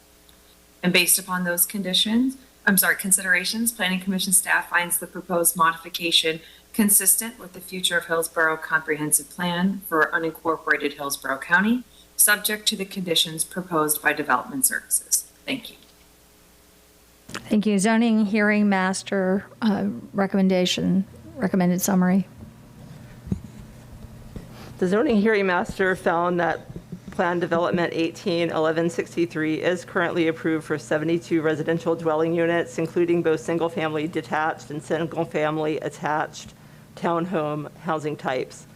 The major modification proposes to delete the residential entitlements and instead permit approximately 100,000 square foot warehouse and distribution facility with no waivers of plan development variations requested. As you've heard, the Planning Commission is supportive, the Planning Commission staff, that is supportive of the request, finding the modification consistent with the Town and Country Community Plan and with the comprehensive plan. The applicant's representative testified during the hearing that the transportation impacts will be reduced for the warehouse land use as compared to the approved residential entitlements. And the zoning hearing master recommended approval. Thank you. And with that, we'll move to board discussion. Motion. Second. Motion by Commissioner Smith, seconded by Commissioner Myers. And seeing no further discussion, please do a roll call vote. Kemp? Yes? Cohen? Yes. Hagan? Yes. Myers? Yes. Overman? Yes. Smith? Yes. White? Yes. Motion carried 7-0. Thank you. Mr. Moretta? Thank you, Commissioners. This brings us to item F2. I'm going to switch to the overhead. Commissioners, this is a proposal for plan development, rezoning PD-21-0221. It's a 3.3 acre parcel. Current zoning is AS1, and it's located along Limeball Avenue. You'll see here, it's just north of Limeball. Anderson Road is to the east. We have the Veterans Expressway to the south. To the north is Lynn Road. The site is outlined in red. The proposal is to allow 9,836 square feet of office with related storage and warehouse. The staff is recommending approval, and Israel Monsanto is also going to walk you through the site plan for this site to indicate where the applicant has sought to make some changes to the standard code requirements and how that strategy is going to work and how the site lays out. Thank you.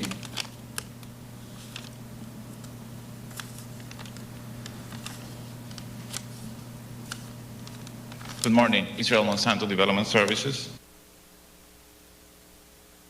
As Mr. Moretta stated, the overall site size is 3.3 acres. However, the developable area is less than an acre, as shown on the left of your screen. The applicant is proposing office uses with accessory storage. The applicant is proposing to maintain a 20 feet of buffer along the east, as required per code. However, the applicant is proposing to provide a type A screening instead of a type B. The type A screening would provide a mix of strategies, including 6 feet high evergreen trees or shade trees, also a fence or a wall, and also optional would be the additional low grow evergreen shrubs. The applicant also is proposing to maintain existing vegetation, which is extensive vegetation on both sides to the east and the west to help screening the site, and that will be reviewed and approved by Natural Resources. The applicant states that given the configuration of the site and extensive wetlands to the north, the applicant is respecting the wetland setbacks and also is respecting and providing some of the buffers required, and that brings the actual developable area to a low square footage. Staff reviewed those requests and finds those to be justifiable. The existing vegetation will help to screen the site. The applicant will be required to provide at least 75% of opacity with the type A screening, and also the applicant is committing to provide a building design of residential character to blend with the area. Areas to the south of Limbaugh Avenue are mostly industrial and manufacturing. However, areas to the north are less intense uses with some residential multifamily to the west, and also commercial and office further to the east, north side of Limbaugh. All the area north of Limbaugh is a mixed-use category, so it is very likely that in the future the site will be developed with similar uses. And staff is available if you have any questions. Thank you. Is the applicant present? Yes. You have 10 minutes. Good morning. JD El Sabah, Sycamore Engineering, 8370 West Hillsborough Avenue, Suite 205, Tampa, Florida, 33615, and I already sworn. I am here the agent for the owner and applicant for this application. I think the staff covered it in the report and presentation completely. We are in concur and agree about all the report, and ready here to answer any question. Meanwhile, ask for your approval. Thank you. And with that, we'll move to proponent testimony. Is there any proponent testimony, those in support? We don't see anyone here. Any opponent testimony, those opposed to the project? We don't see anyone here either for this. Okay. And seeing no, I assume the applicant will waive rebuttal? Nothing else? And with that, we'll move to the Planning Commission. Thank you, Melissa Leinhard, Planning Commission staff. The subject property is located within the suburban mixed-use 6 future land use category. The site is located in the urban service area and also located within the limits of the Greater Carrollwood Northdale Community Plan. The site is not within a qualifying intersection and does not meet commercial locational criteria as outlined in future land use element policy 22.2. The subject property is beyond the distance to meet the locational criteria as it extends over 1,000 feet from the Anderson Road and West Linebaugh Avenue intersection, and the maximum distance is 900 feet. The applicant has submitted a waiver request for review and consideration.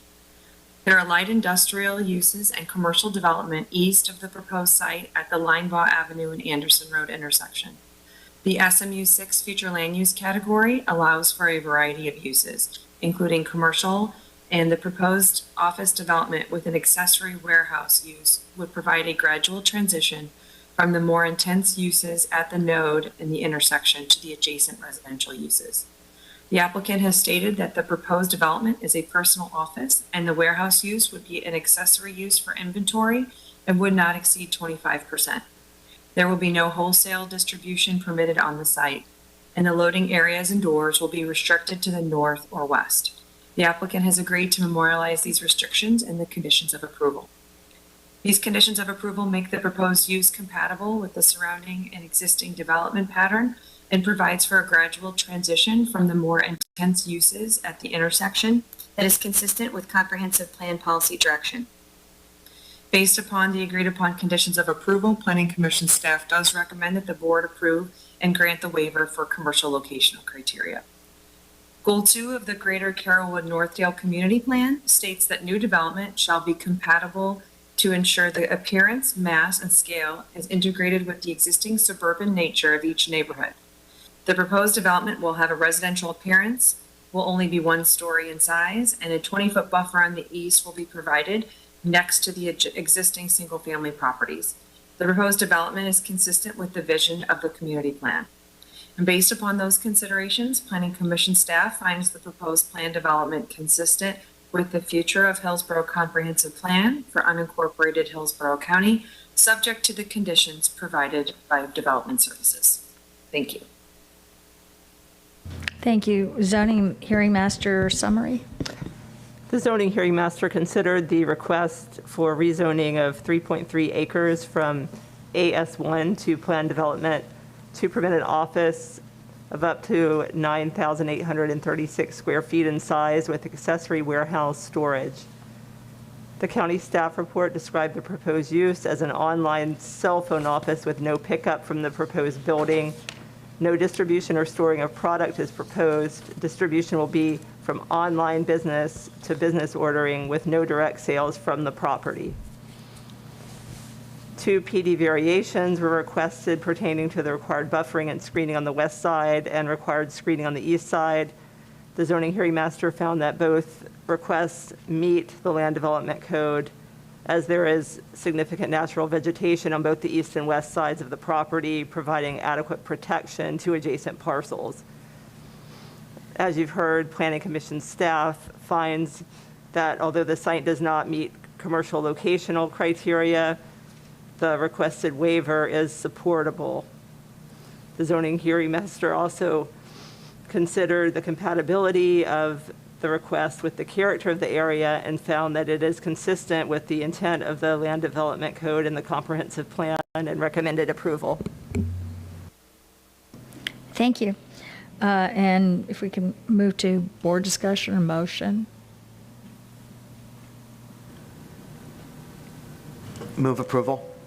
Second. Motion by Commissioner Cohen, seconded by Commissioner Myers. And seeing no further discussion, can we please do a roll call vote? Kemp? Yes. Cohen? Yes. Hagan? Yes.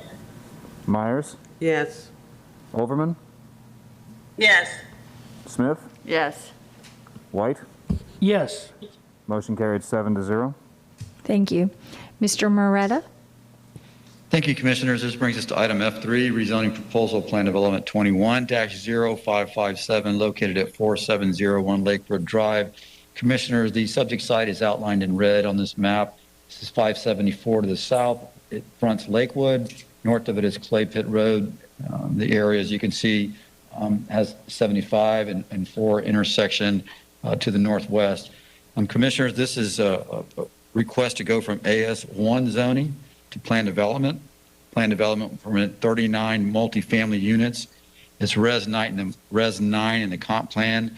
I know the Planning Commission will speak to that, but I just wanted to add that this zoning would fully implement that density that is enabled by the plan.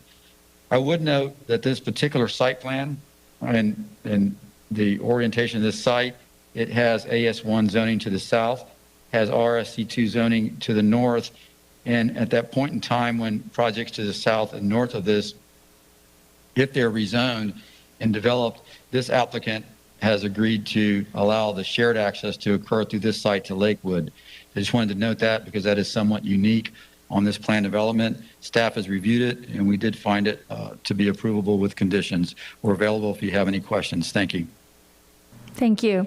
Is the applicant present?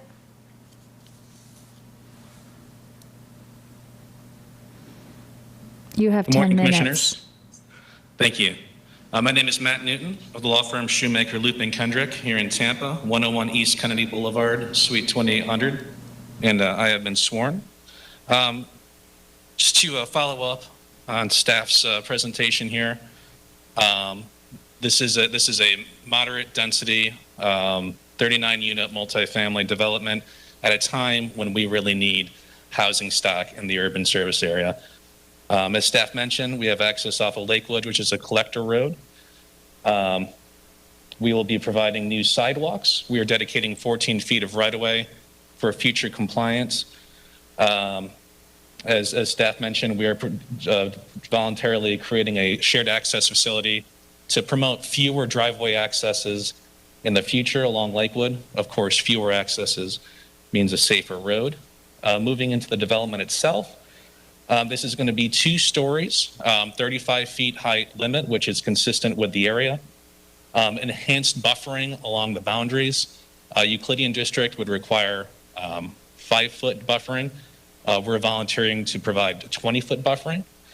Stormwater will be captured on site, probably in this area that I'm gesturing to now. There is going to be a pond developed to condition to county standards. This is just the type of housing stock that we need right now as a community. I'm happy to answer any questions. I appreciate your consideration. Thank you. Do we have any proponent testimony? I see none in the room. Any opponent testimony? No opponent testimony that we see. With that, if I assume the applicant will waive rebuttal? Rebuttal waived. Thank you. And can we hear from our Planning Commission? Yes, ma'am. Thank you. Melissa Leinhardt, Planning Commission staff. The subject property is located within the residential 9 future land use category. The site is located in the urban service area and also within the limits of the Seffner Mango Community Plan. The subject property is located within the urban service area, and per policy 1.2 of the future land use element, the site must satisfy minimum density requirements. The maximum allowable density on the site is 39 dwelling units, and the minimum allowable is 29 dwelling units. The application requests 39 dwelling units and therefore satisfies the requirements for minimum density in the urban service area. The intent of the residential 9 future land use category is to designate areas that are suitable for low to medium density residential, as well as urban scale neighborhood commercial and office projects. The proposed use is permissible within the residential 9 future land use category, and the proposed residential development would allow for uses that are compatible with the surrounding development pattern and satisfies the intent of Objective 16 of the future land use element and its accompanying policies with regard to compatibility and like uses. The application proposes an access to Lakewood Drive, and the application has demonstrated sufficient connectivity to nearby neighborhoods, satisfying the intent of future land use element policies 16.7 and 16.8. The proposed residential development furthers the goals of the Seffner Mango Community Plan, which seeks to enhance community character and ensure quality residential and non-residential development by supporting infill development and redevelopment within the urban service area, while also providing for compatibility with the existing uses. Overall, Planning Commission staff finds the proposed use and density to be compatible with the surrounding area. The proposed residential development also meets the intent of the community plan, which supports infill development. The proposed development is consistent with the residential 9 future land use category. Based upon those considerations, Planning Commission staff finds the proposed plan development consistent with the future of Hillsborough Comprehensive Plan for unincorporated Hillsborough County, subject to the conditions proposed by Development Services. Thank you. Thank you. Zoning Hearing Master recommendation summary. The zoning hearing master considered the request for rezoning of 4.3 acres from AS1 to planned development to permit up to 39 multifamily dwelling units on site. No waivers or PD variations were requested. As you heard from Ms. Leinhardt, the Planning Commission staff has found the project to be supportable. The zoning hearing master summarized the testimony provided during the hearing, stating that one neighbor spoke with opposition to the rezoning. Concerns raised included the possible flooding of his property from the project, as well as traffic concerns, noise, and height of the buildings. The applicant's representative testified in response that there are no waivers requested to the required stormwater provisions. All retention for the multifamily project will be on site. Additionally, the roadways have been determined to operate at an acceptable level of service. The applicant has agreed to provide buffering and screening in excess of the LDC requirements. And county staff explained that the maximum height of 35 feet is the same height maximum applicable to the single-family residential zoning district where the opposition resides. The request was found to be compatible with the character of the area and consistent with the code and comprehensive plan, and the ZHM recommended approval. Thank you. So we'll move to board discussion or a motion. Move for approval. We have a motion by Commissioner Myers, seconded by Commissioners Smith and I believe Overman. And seeing no further discussion, can we please do a roll call vote? Kemp? Yes? Cohen? Yes. Hagan? Yes. Myers? Yes. Overman? Yes. Smith? Yes. White? Yes. Motion carried 7-0. Thank you. Mr. Moretta. Thank you, Commissioners. This brings us to item F4.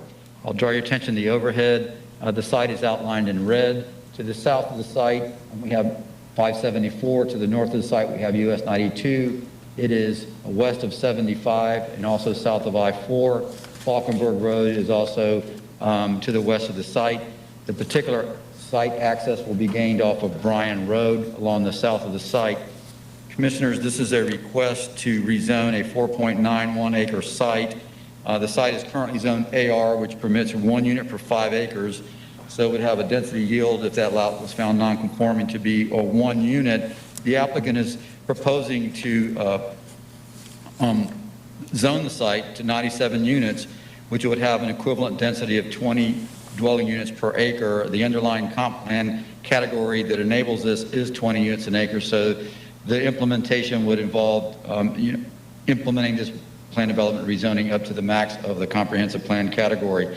Staff did find it to be consistent with the surrounding area and is recommending approval with conditions. We are available if you have any questions. Thank you. Thank you. Is the applicant present?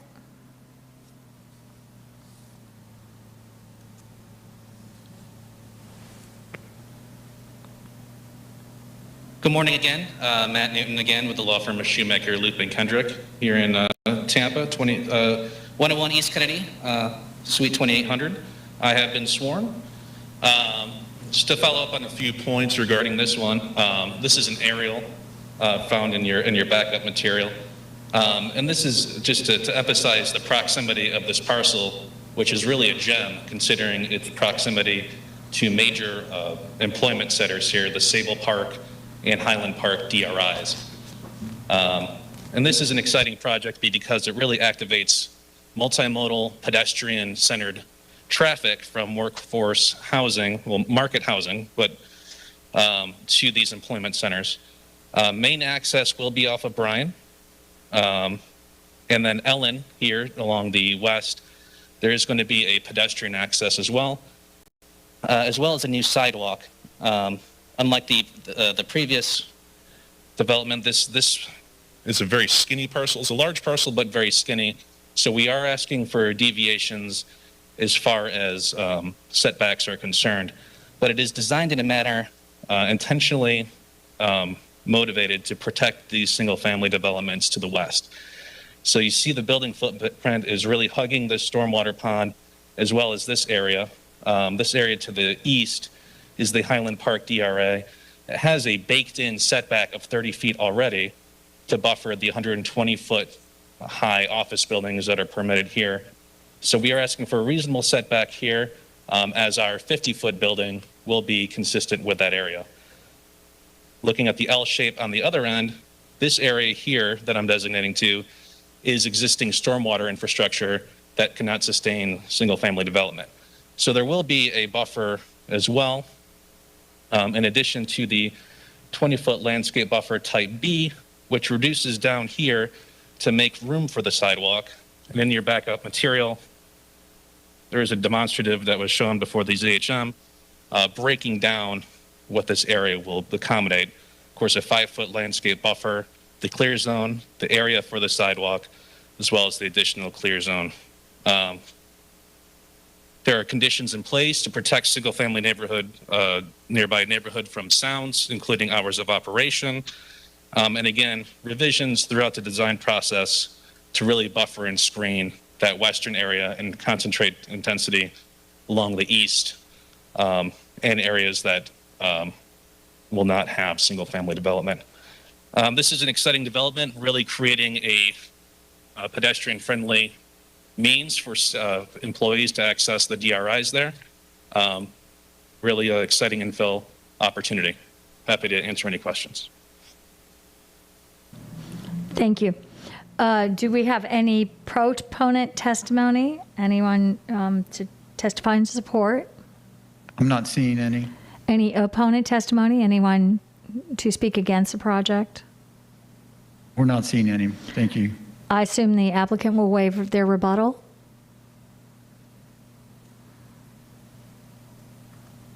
Sorry, yes, waiving the rebuttal, thank you.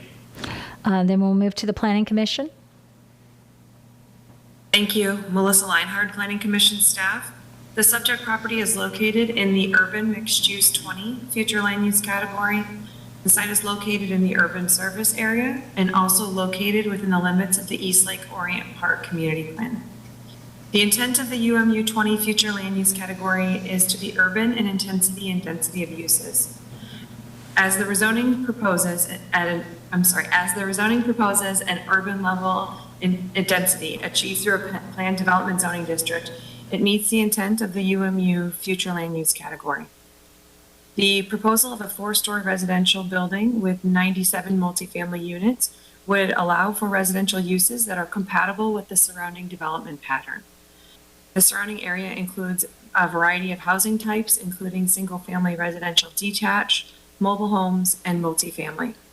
The proposed multifamily residential development is complementary to the surrounding land uses and therefore satisfies the intent of the compatibility policies and neighborhood protection policies in the future land use element. The community design component in the future land use element provides policy guidance on designing neighborhoods that are compatible with the surroundings and reflect the character of the surrounding neighborhoods. The proposed rezoning reflects the character of the surrounding area that includes other multifamily housing and therefore meets the intent of this policy guidance. The East Lake Orient Park Community Plan supports affordable housing opportunities that accommodate a diverse population and income levels and promote homeownership.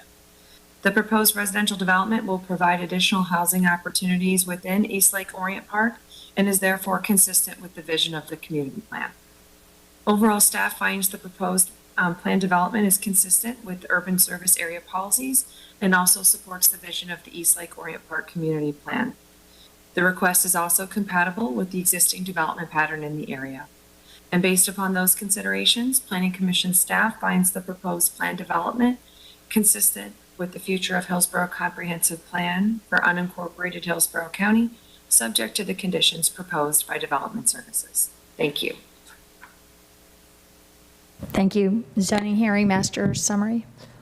The zoning hearing master considered this request for rezoning of 4.91 acres from AR to planned development to permit up to 97 multifamily dwelling units on site. One waiver is requested regarding the LDC requirement to provide an additional 2-to-1 setback for buildings over 20 feet in height. The applicant's representative testified that the waiver is requested to provide adequate area for a sidewalk that will connect the neighboring development of regional impact, and this will facilitate workforce housing that does not require vehicular use in the multifamily development. 2 planned development variations were requested as part of the application, including a reduction in the required buffering and screening of 20 feet with a type B buffer to instead have a 5-foot buffer with a fence along the western side of the property. There's also a reduction in the required 20-foot buffer on the east side of the property to instead provide a buffer of 15 feet with type B screening.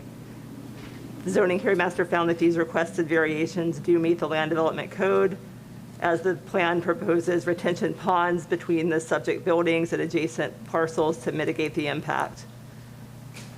As you've heard, the Planning Commission staff has found that the proposed plan development does meet the comprehensive plan and is supportable. The request was found by the zoning hearing master to be compatible with the multifamily, single-family, and office development pattern in the area and consistent with the intent of the Land Development Code and comprehensive plan.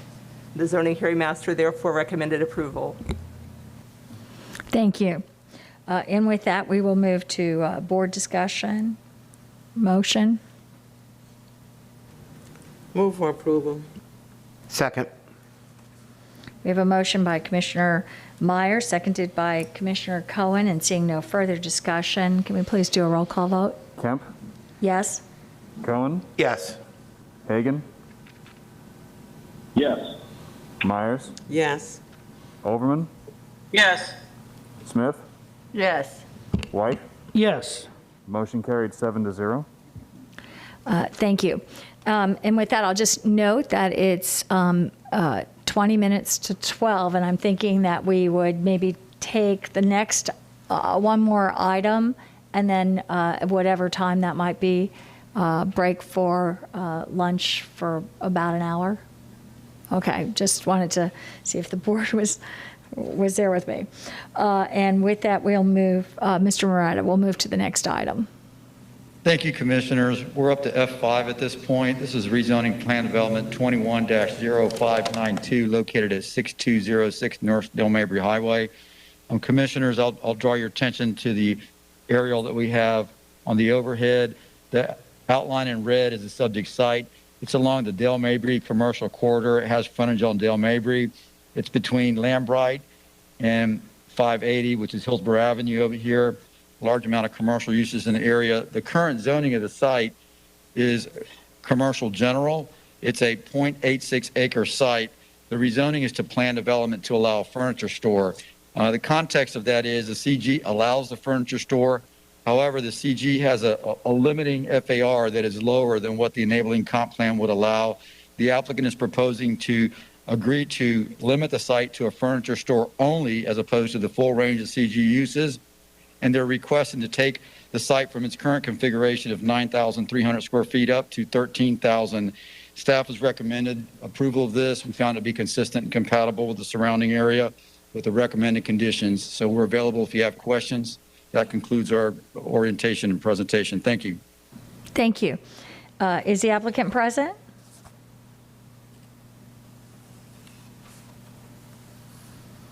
I don't see anyone moving forward to the podium.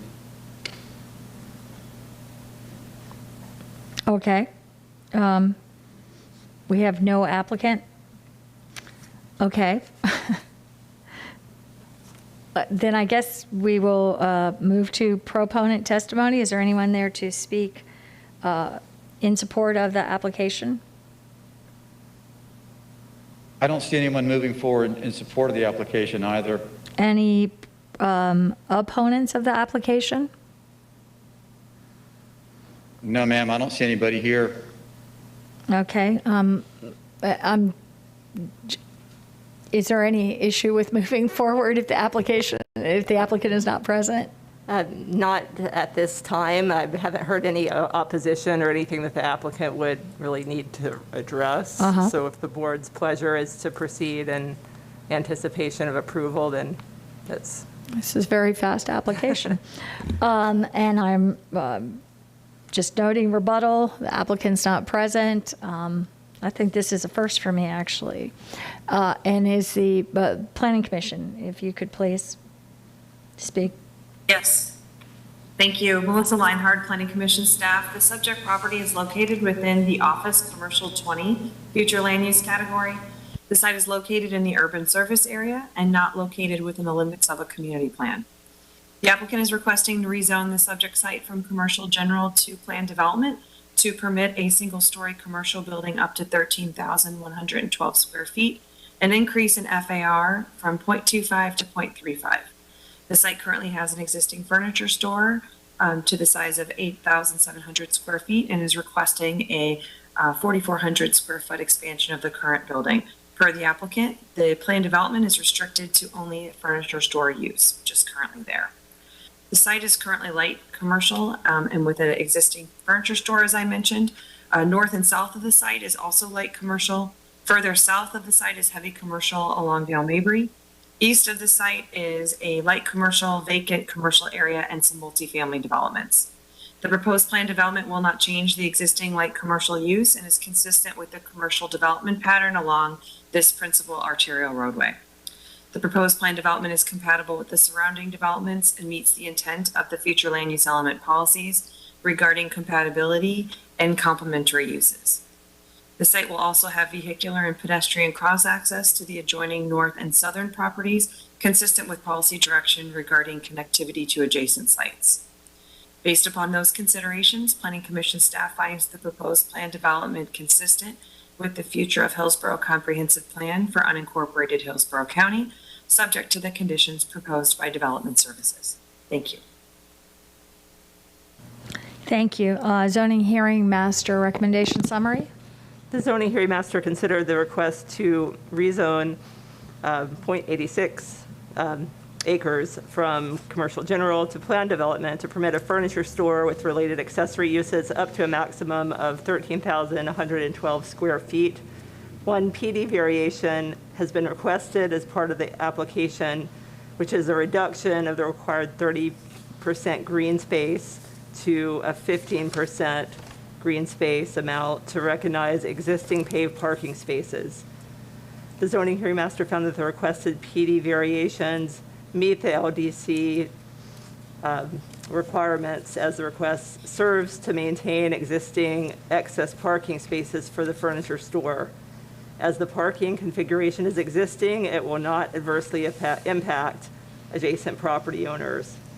As you heard from Ms. Leinhardt, the Planning Commission staff has found the request to be consistent with the surrounding development pattern and approvable, consistent with the comprehensive plan. The zoning hearing master found that the surrounding area is developed with commercial land uses to the north, south, and west, and the furniture store land use would be consistent with that area. The expansion of the store and recognition of the existing parking configuration serve to provide a compatible land use given the commercial development pattern, and the zoning hearing master recommended approval. Thank you. And with that, we'll move to board discussion. I'll move approval. According to my notes, the only reason this is non-consent is because this portion of it, Dale Mabry, is technically a failed highway. But I am going to move approval. Okay. And seeing no further discussion, if we could do a roll call vote? Kemp? Yes. Cohen? Yes. Hagan? Yes. Myers? Yes. Overman? Yes. Smith? Yes. White? Yes. Motion carried 7-0. Thank you. A new technique Could you identify for, the second, please? I'm sorry? Could you identify the second, please? Smith. Thank you. Okay. And seeing we have, I was going to say a new technique for having a unanimous approval in your absence. That's good. That's good. And with that, we talked about being adjourned. So why don't we adjourn till 1 o'clock?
Good afternoon and welcome to the Hillsborough County Board of County Commissioners Land Use Meeting, the afternoon session. And at this time, we'll do a roll call vote. Kemp? Here. Cohen? Here. Hagan? Here. Myers? Here. Overman? Here. Smith? White? Here. Thank you. You have a quorum. Okay. And we'll move to the first item of the afternoon on our regular agenda. Mr. Moretta. Good afternoon, Commissioners. Thank you. This brings us to item F6. It's a rezoning proposal for plan development 21-0867. I'll refer to the overhead. The site is outlined in red. To the south is Bloomingdale Avenue. The site has frontage on the east side of Garanto Lake Road. Moving to the site plan.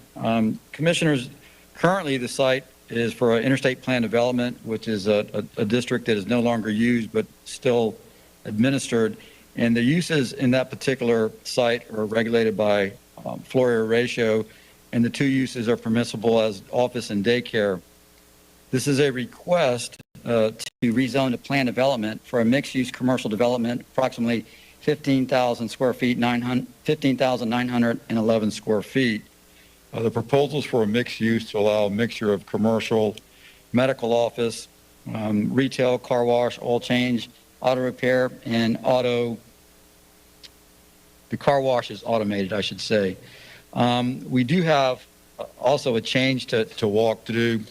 The site plan on the overhead has what's referred to as Lot 1. Lot 1 consists of a stormwater pond, planned area, and a wetland conservation setback.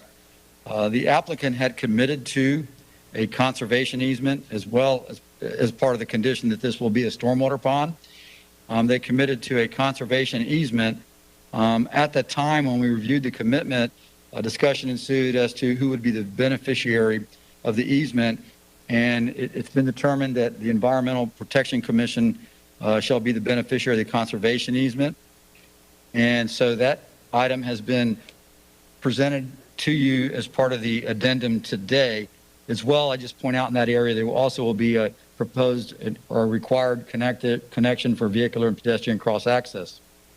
Staff has reviewed this, and we feel that it's consistent and compatible with the surrounding area.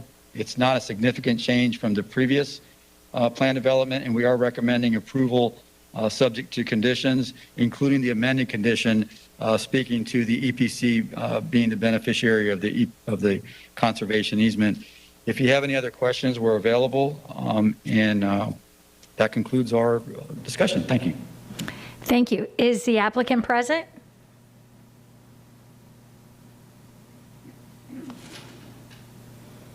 Good afternoon, Madam Chair and Commissioners. This is Jessica Eiserman with Stearns Weaver Miller, 401 East Jackson Street, and I have been sworn. Today, this item was not on consent. My understanding is the only reason why it was not on consent is because there was one email that had a generalized opposition to development as a whole, not in relation to this particular development. And so that's the only reason why we are not on consent today. But with that, I do want to point out that the existing zoning IDP 2 actually allows for up to 120,000 square feet, which is an 8-story tall building and a 4-story garage. Comparatively, this has significantly less impacts than the existing zoning. With me here today, we have the property owner, we have the developer, and we have a traffic engineer, and I believe online we may have our civil engineer if he didn't drop off during the lunch break. We are all available for questions that you may have. Thank you. Is that the end of your presentation? Yes, that concludes my presentation. Okay. At this time, we will move on. Madam Chair, excuse me, I'm Yes. sorry to interrupt, but just wanted to clarify that the condition that Mr. Moretta had referenced, that language was finalized after the addenda was sent, so we don't have that language in the addendum. So I'll ask if you could read that conditional language in the record. And it does reflect what Mr. Moretta said. It provides for a conservation easement with EPC being the beneficiary and them having approval language over the language. Do you want me to read it into the record? Yes, please. Thank you. Lot 1 as shown in the site plan shall be limited to a stormwater pond and vehicular/pedestrian access, period. The wetland area in Lot 1 shall be preserved via the filing/recording of a conservation easement, period. Proof of the recording of the conservation easement shall be submitted to Hillsborough County prior to the release of the site development permit, period. The new language is underscored as the Environmental Protection Commission of Hillsborough County, EPC, shall be the beneficiary of the conservation easement, in paren CE, period. The EPC executive director or designee must approve of the CE language, period. Thank you. Thank you. Thank you. And thank you for raising that. I thought we might deal with that later, and I wasn't sure, but I thought I understood because there was some information about the conservation easement prior. So thank you for clarifying and having that read into the record. And with that, we will move to, are there any proponents of the application that would like to speak? Anyone supporting it? I'm not seeing anyone. Is there anyone against the application? Any opponents? We don't see anyone in the Anyone? room, ma'am. No one in the room. Okay. And we'll close that. So I'm assuming the applicant doesn't want to use rebuttal. Waive rebuttal? Sorry, yes, Madam Chair, we waive rebuttal. Okay. And with that, we'll move to the Planning Commission. Thank you. Melissa Leinhardt, Planning Commission staff. The subject property is located within the suburban mixed-use 6 future land use category. The site is located in the urban service area and also located within the limits of the Brandon Community Plan. The proposed rezoning meets the intent of the neighborhood protection policies of the future land use element. The development pattern of the surrounding area has a concentration of the most intense uses toward the South Quarnto Lake Road and West Bloomingdale Avenue intersection, and then transitions to lower intensity traveling northward along Quarnto Lake into the residential areas. Similarly, the applicant has designed the site plan so that the internal arrangement of the uses also reflects this pattern.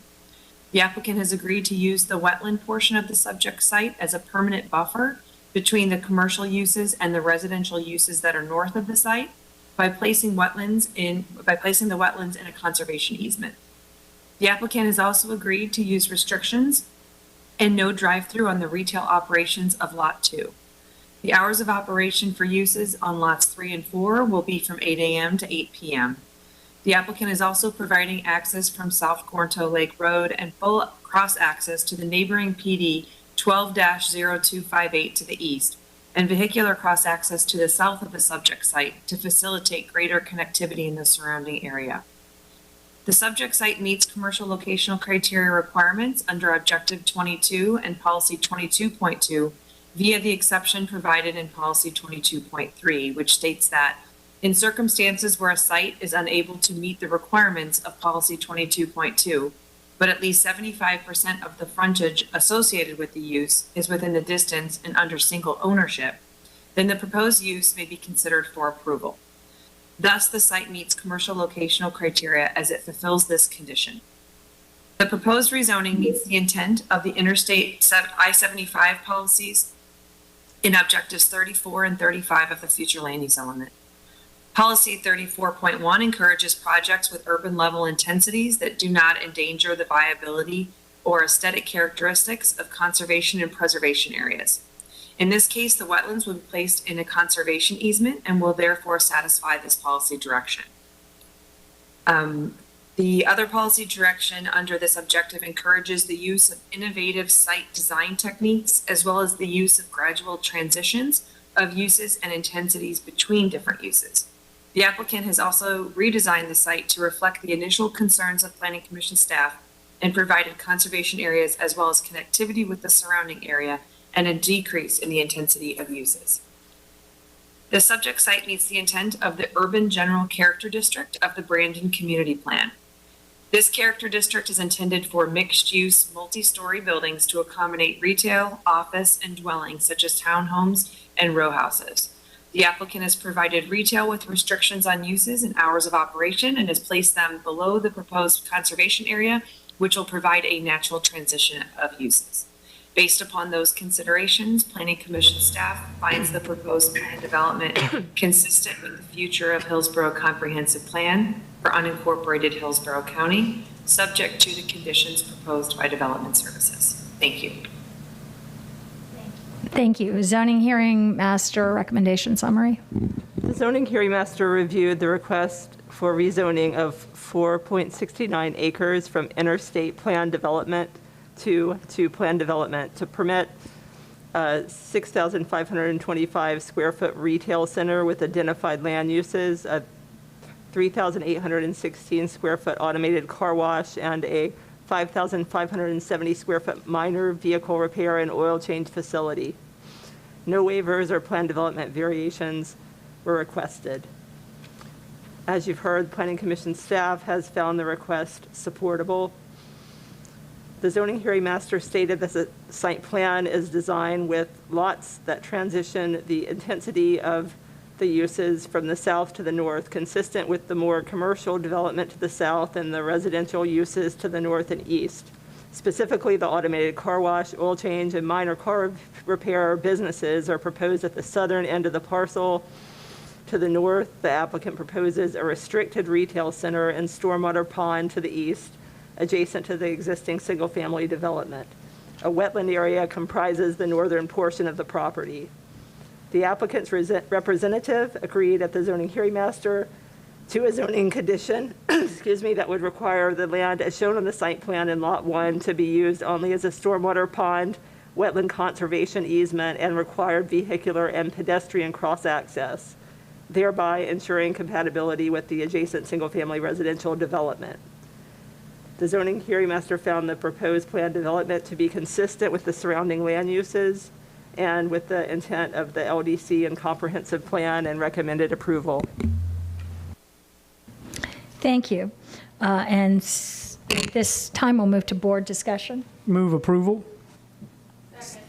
We have a motion by Commissioner White, and it's seconded by Commissioner Smith. And seeing no further discussion, I'll just say that I'm pleased that the conservation easement was done. I just think it's so important for, again, the future, because now these are coming back to us repeatedly. Did you want to speak, Commissioner Smith? Yes, I was also very pleased about the wetland, the conservation easement over the wetlands, and I asked staff, okay, who's going to hold that conservation easement?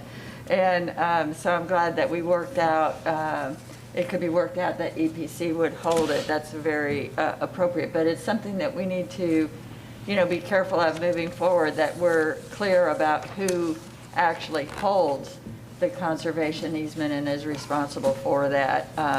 Otherwise, it's ineffective. And from what I can tell, we had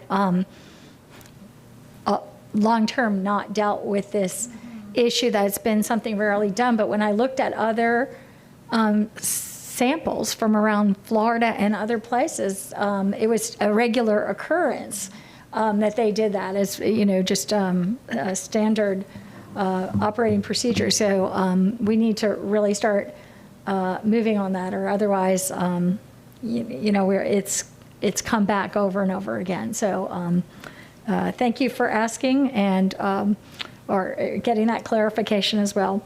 And with seeing no further discussion, can we have a roll call vote? Kemp? Yes. Cohen? Yes. Hagan? Yes. Myers? Yes. Overman? Yes. Smith? Yes.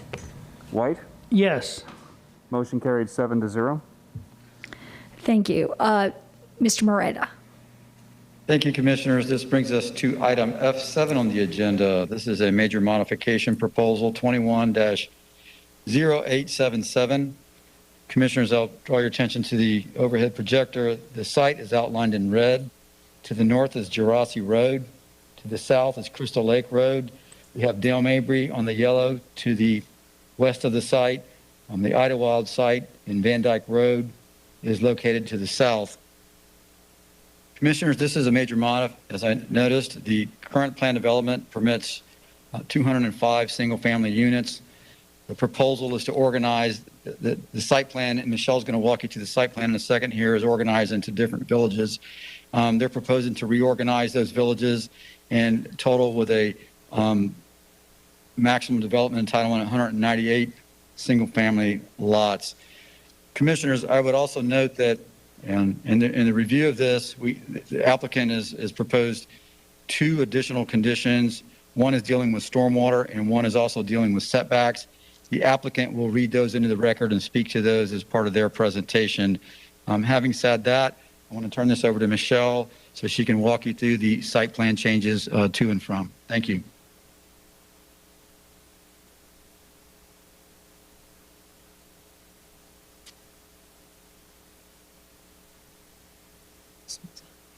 Good afternoon, Michelle Heinrich, Development Services. The graphic I have showing here is from our staff report, which just gives a graphic to and from, with the top being what's currently approved and the bottom being what is proposed. There are multiple changes going on. I will just highlight the most significant ones for you. The first one being a decrease in the number of lots from 205 to 198. Readjusting the villages from previously what was 5, you see colored here separately, to now being only 3 villages. To specify the location of where those residential units will be placed, which previously was not required. And under the proposed, the majority of the units, which is 193, will be in Village AB along the west here. And villages C and D will allow for a total of 5 units, and there are no units proposed in the northeast. Also, development standards are being modified. Village AB now proposes a lot size of 5,500 versus the previously approved 10,000, 5,000 square foot lot sizes. And villages C and D now require 1 acre lots versus lot sizes of 14,520 and 5,000 square foot lots. Also in villages C and D, limited AS1 uses are being proposed.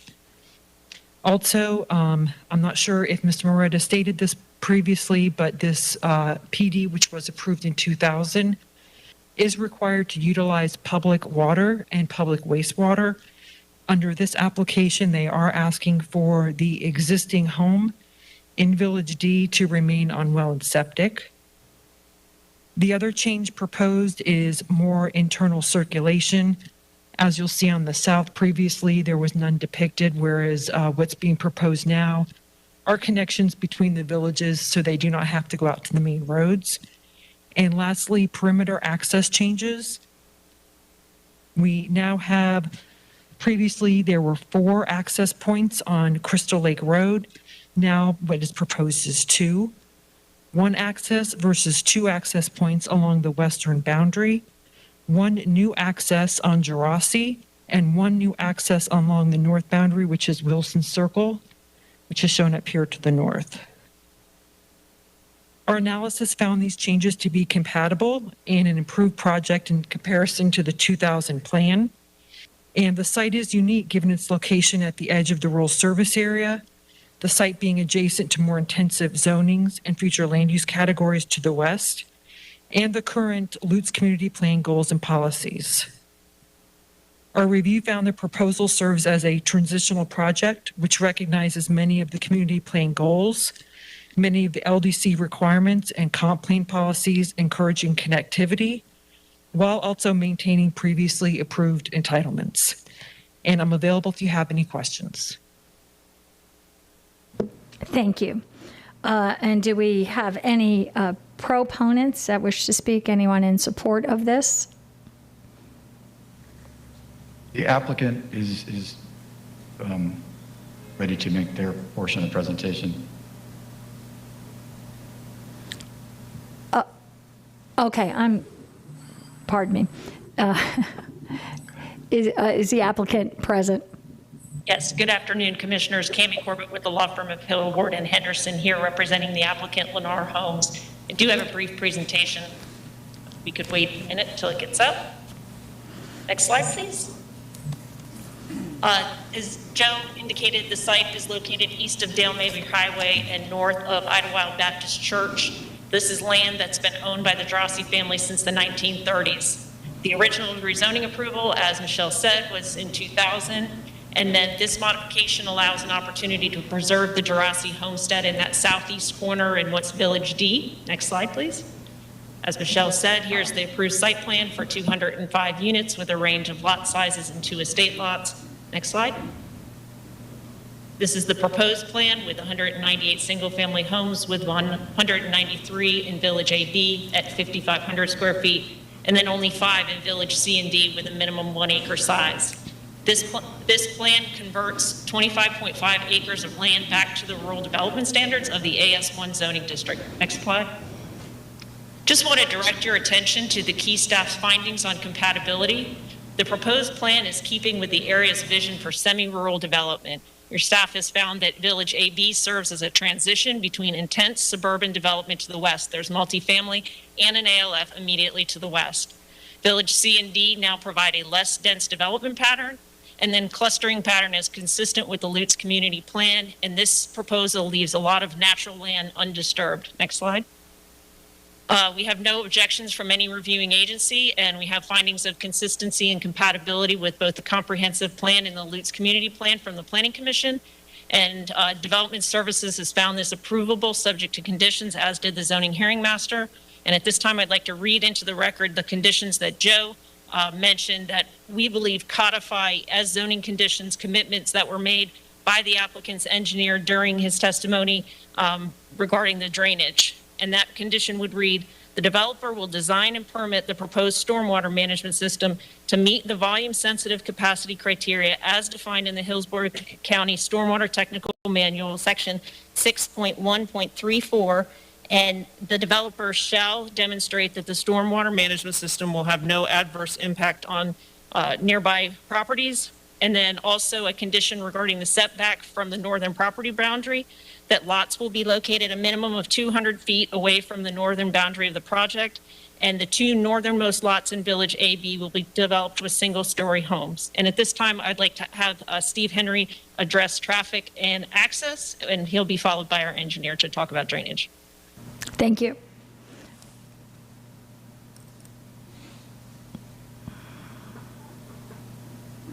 Good afternoon. Steve Henry, Links & Associates, 5023 West Laurel, Tampa 33607, and I have been sworn. We have conducted the traffic analysis for the project, and we did it both with and without the access to Wilson Circle. The site plan before you today is a reduction from the approved 205 units to 198, which is a reduction in the overall traffic for the project. The graphic I've put up before you highlights the 4 access points under the current PD plan to Crystal Lake Road, and this plan illustrates that the proposed 2 accesses to Crystal Lake Road. Crystal Lake Road is based on your functional classification map is a local roadway, and therefore turn lanes would not be required on Crystal Lake Road for the project. However, Lennar has committed to providing a left turn lane into the main access for the project, and this graphically is shown here for that left turn lane. In addition to that, there is a design exception that we have submitted and has been deemed approvable for the Crystal Lake Road. This graphic here illustrates the TS7 standards. The roadway that's out there today, Crystal Lake Road, actually meets all the design criteria for a TS7 except for the width of the paved shoulder. The existing road has about a 4-foot paved shoulder. The TS7 has a 5-foot paved shoulder.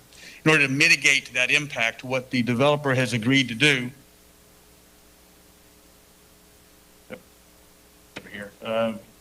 is to provide the sidewalk that will go from Exciting Idlewild to Drossi Road. And I want to illustrate here, you can just see these are some pictures of Crystal Lake Road. And as you can see, it is pretty much a standard county road, other than the small deviation in the width of the paved shoulder. Regarding Wilson Circle, we did do an analysis both with and without the Wilson Circle access, and based on our analysis, the access to Crystal Lake Road will operate at acceptable level of service without the access to Crystal Lake Road. You'll hear today that is the biggest concern from the residents in the area is the access to Crystal Lake Road. We do have an administrative variance that has been deemed approvable for Crystal Lake Road. That concludes my presentation, unless you've got any questions. Wilson Circle, sorry.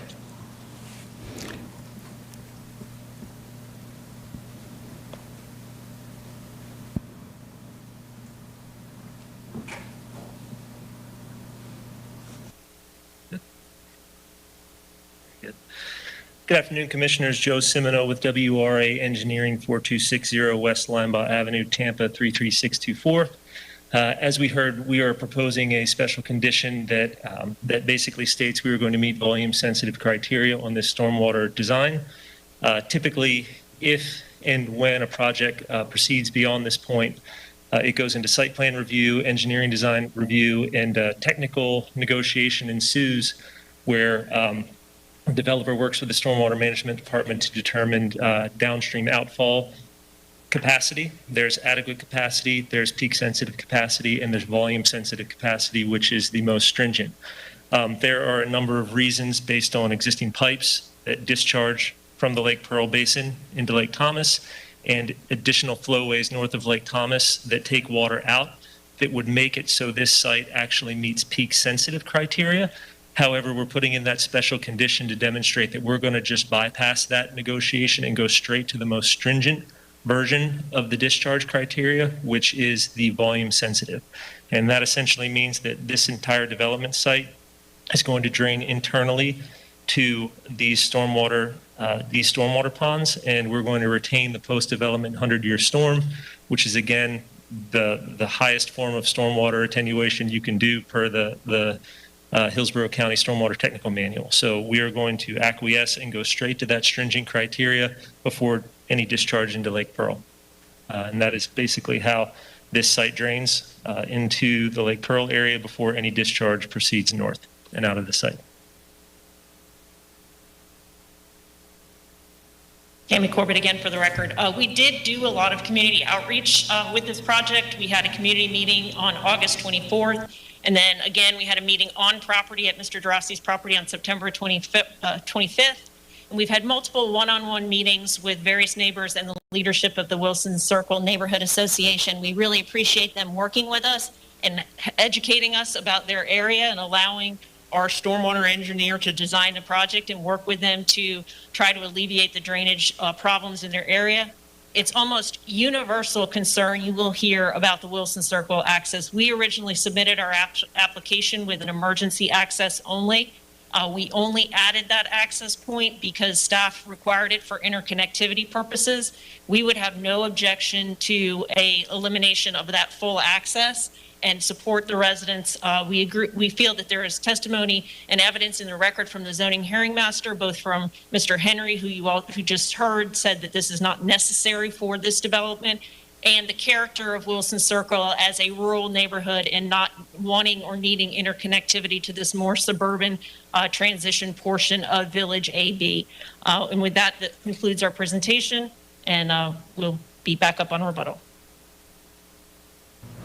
Thank you.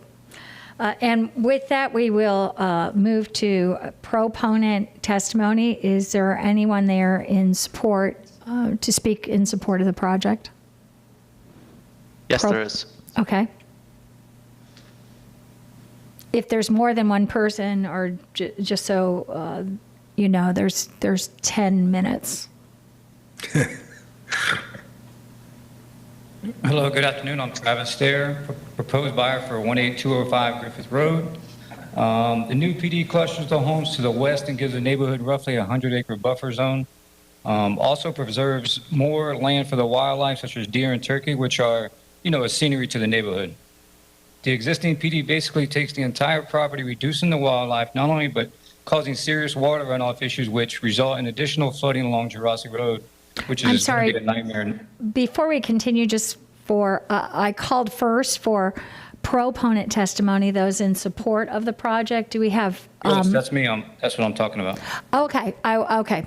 I'll let you go on. I'm sorry to have interrupted. Okay, no worries. The new PD contains all the water, retains all the water, which will reduce flooding in the neighborhood, which we do have a flooding issue. The new PD also reduces the amount of access points along Crystal Lake Road, which will reduce the amount of traffic through the existing neighborhood and force traffic more towards the west, down Mabry, which it should be. The neighborhood has met with the landowner and the development team on several occasions. They have addressed our questions and concerns. In addition to the developers have agreed to help with the existing drainage along with the flooding issues with Lake Thomas drainage and, the drains being clogged along down Mabry. They're going to do whatever they can in our power to help us with that. And if I'm correct, the property has been in the Gerasi family for many decades, and we do respect that he wants his privacy and maintain more property around his estate. And if it was my property, I'd want the same thing. So that concludes my speech, and I appreciate your time. Thank you. Thank you. Is there anyone else there to speak in support of the project? Madam Chair, I believe we have a few people online. Okay. Cheryl? We have 8.5 minutes left. So first on our list was Cheryl. Cheryl Ayers, is she available now? Cheryl, can you hear us? Yes, I can. Can you hear me? Yes, we can. Thank you. My name is Cheryl Ayers, and I live at 18717 Gerasi Road, which is right across the street from the property that's being discussed. First, I would like to... Cheryl, your audio went out. Oh, no. We can hear you again. Okay. Well, back up a moment. I would like to commend the development team with Lennar and the property owner, Peter Gerasi, for their foresight in the direction that they have prepared for this major modification. Madam Chair, her audio keeps going out. With your permission, if she turns off her video, it should help. Okay. Cheryl, can you please stop your video and just use your audio?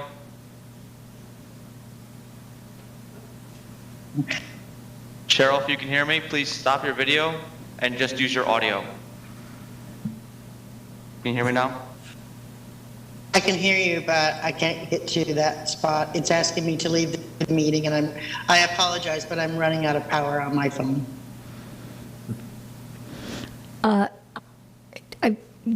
Did you, Ms. Ayers, I think our technical person asked if you could take off your video and you might be able to, we might be able to get your statement.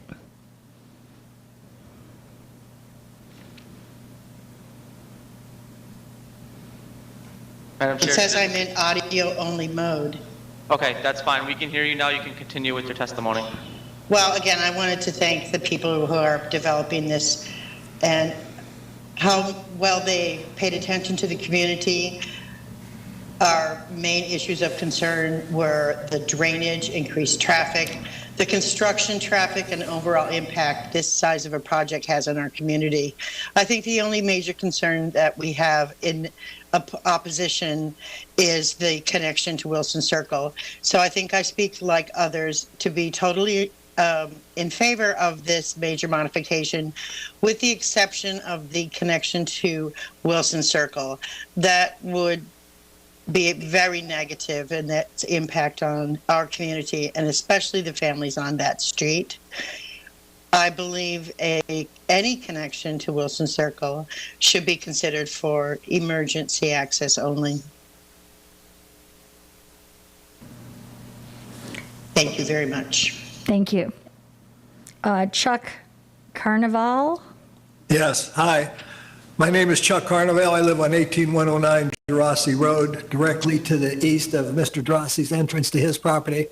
I own a 20-property estate there, approximately 3 acres of upland, and I very strongly am in favor of this proposal because I believe it preserves the rural nature, integrity, and character and heritage of Jurassic Road and all the neighborhoods going down Jurassic Road all the way to Wilson Circle. Like everyone else, I agree that Wilson Circle should be considered an emergency access point only. And I think this property, preserves the natural beauty and heritage of the neighborhood. That's all I have. Thank you. Thank you. Marianne Seja? Yes, that's me. Can you hear me? Yes. Okay, thank you. So my name is Marianne Seja. I live at 18711 Jurassic Road, right across the street from over 36 years. I'm in favor of the zoning modification request. I believe this change will stabilize and improve the water runoff from the planned development. The old plan is more than 20 years old, and it has no adequate provision for retention of runoff. Here's the map again. I know he showed this to you, and I hope it's not too glary, but I live in this little house. See the little square? That's me. And each arrow on each side of my property line is a right-of-way easement for water runoff from Jurassi's Lake Pearl and the wetlands. So you can understand how I would like not to have polluted water running through these easements. I have fruit trees. I think a lot of people are moving forward to urban farming and getting away from a landscape model for their yard between the economy and everything else. So I'm in favor of it. I'm in favor of emergency access on Wilson Circle. I would hope somebody have a child would if it means time is shorter for that emergency access there, that they should be able to have it. And I'd like to end with a quote from Andy Warhol.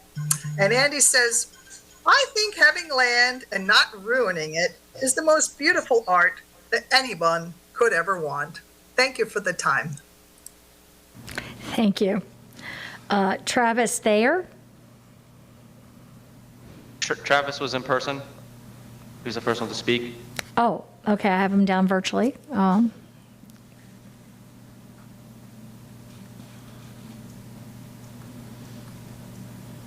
believe the next one is Joel. Is he coming to? He's up virtually. Okay.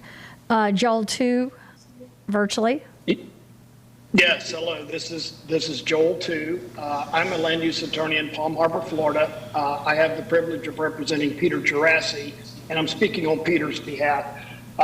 I actually was the attorney of record and handled the original approval over 20 years ago when both Peter and I were much younger for the original PD approval. So I just want to speak very briefly on Peter's behalf. He is very happy with this revised plan. As was stated, it shifts virtually all of the density to the western two villages so that density will be in and adjacent to the urban service area on the west side of the property. It preserves the more rural nature of the eastern portion of the property, and therefore it's a great transition to the rural service area. Under the original plan, as the staff report notes, there was no allocation to the villages, and in fact, applying just the minimum lot sizes, there could have been up to 187 units located on the eastern half of the property. Obviously, this is a much better plan. It now shifts over 98% of the units to the western half.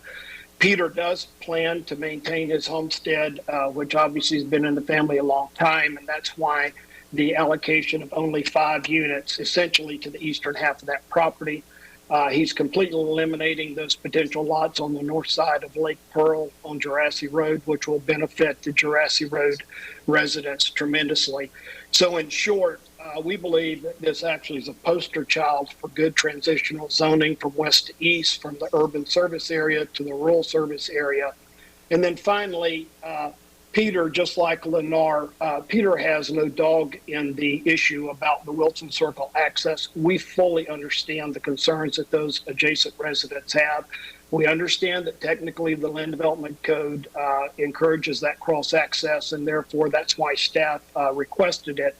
But from Peter's standpoint, he'll be perfectly happy if that is emergency access only. Clearly that would be sufficient. If there's a need for pedestrian access, that would be a good idea.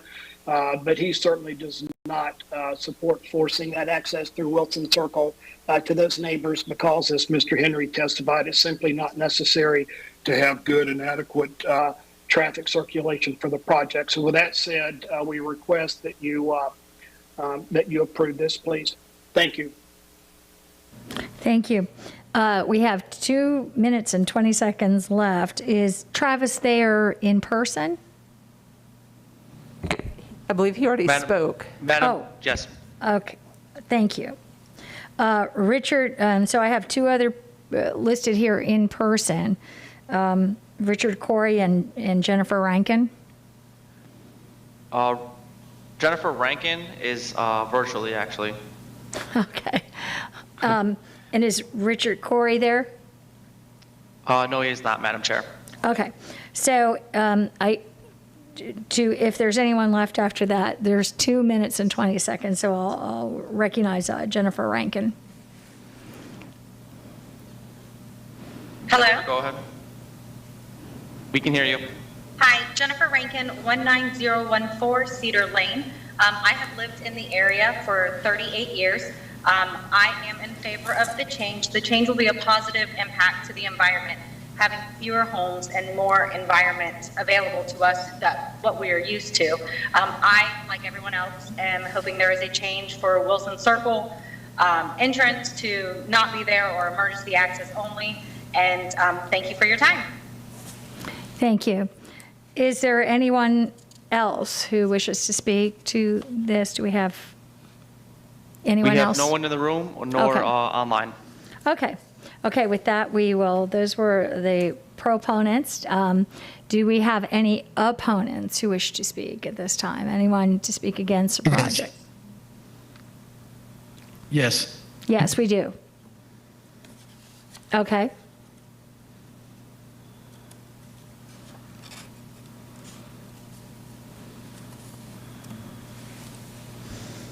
There's a total of four Okay. people.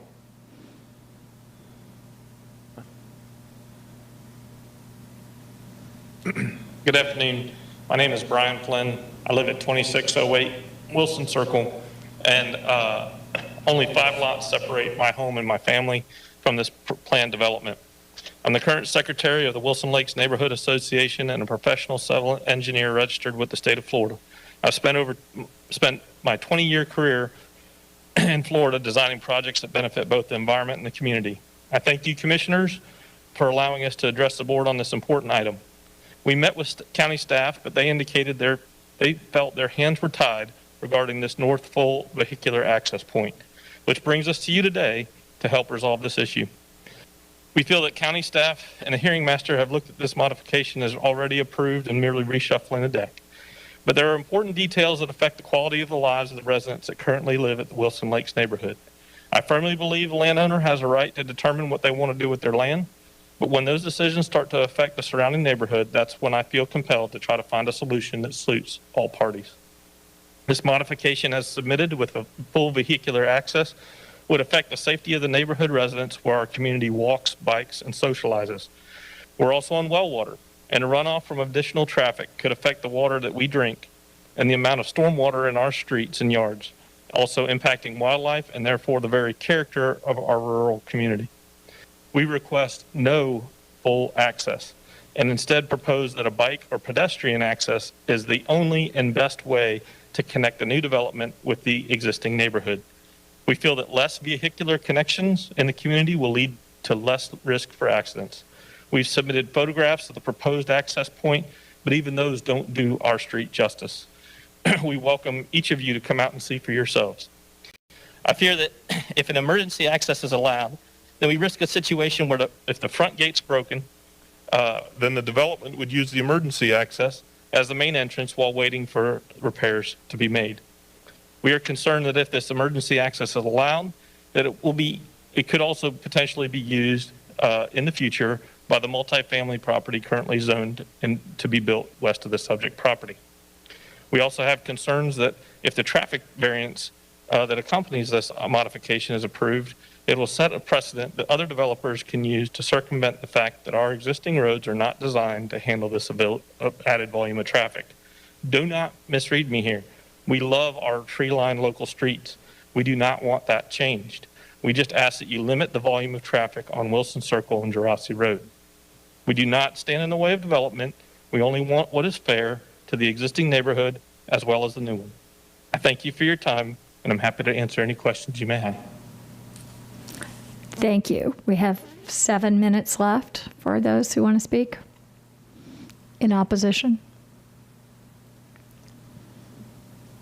Hello, my name is Anne Marie Coates, 2618 Wilson Circle, and I'm here along with my husband, Phil Coates, and we've lived on Wilson Circle for 30 years. We are opposed to this modification and would like you to consider the environment and the people who live on Wilson Circle. We submitted our testimony and explained our reasons for opposing, and they include increased traffic, dangerous blind curve at the access point, well water contamination, so monitoring stations would be needed, vehicular endangerment to pedestrians and wildlife because there's no sidewalks, and then loss of peace of nature and tranquility, sinkhole risks. And just because the site does not have sinkhole activity, will there be a vibration monitoring for our safety? Concentrated construction is detrimental to an area that has existing sinkhole issues and activity. And then density, the lot sizes are not consistent. The applicant has been able to persuade many residents that there are only two choices: Plan A from 20 years ago and Plan B, the new modification. In persuasion theory, this is an example of a fallacy, an error in reasoning, either or fallacy, also known as a false dilemma. And it forces the listener to choose between two alternatives, A or B, when more alternatives exist. Plan A would not be feasible today with the current zoning and permitting codes, but the modification Plan B needs to be revised. We need a Plan C to reduce the density of homes and no access on Wilson Circle. For all these reasons, please note that Anne Marie and Phil Coates are in opposition to the proposed modification and respectfully ask that you deny the current plan as it is written. Thank you for your time. Thank you. Are there other speakers in opposition? Yes, there are. You have 5 minutes. My name is Robert Alexander, 2629 Wilson Circle.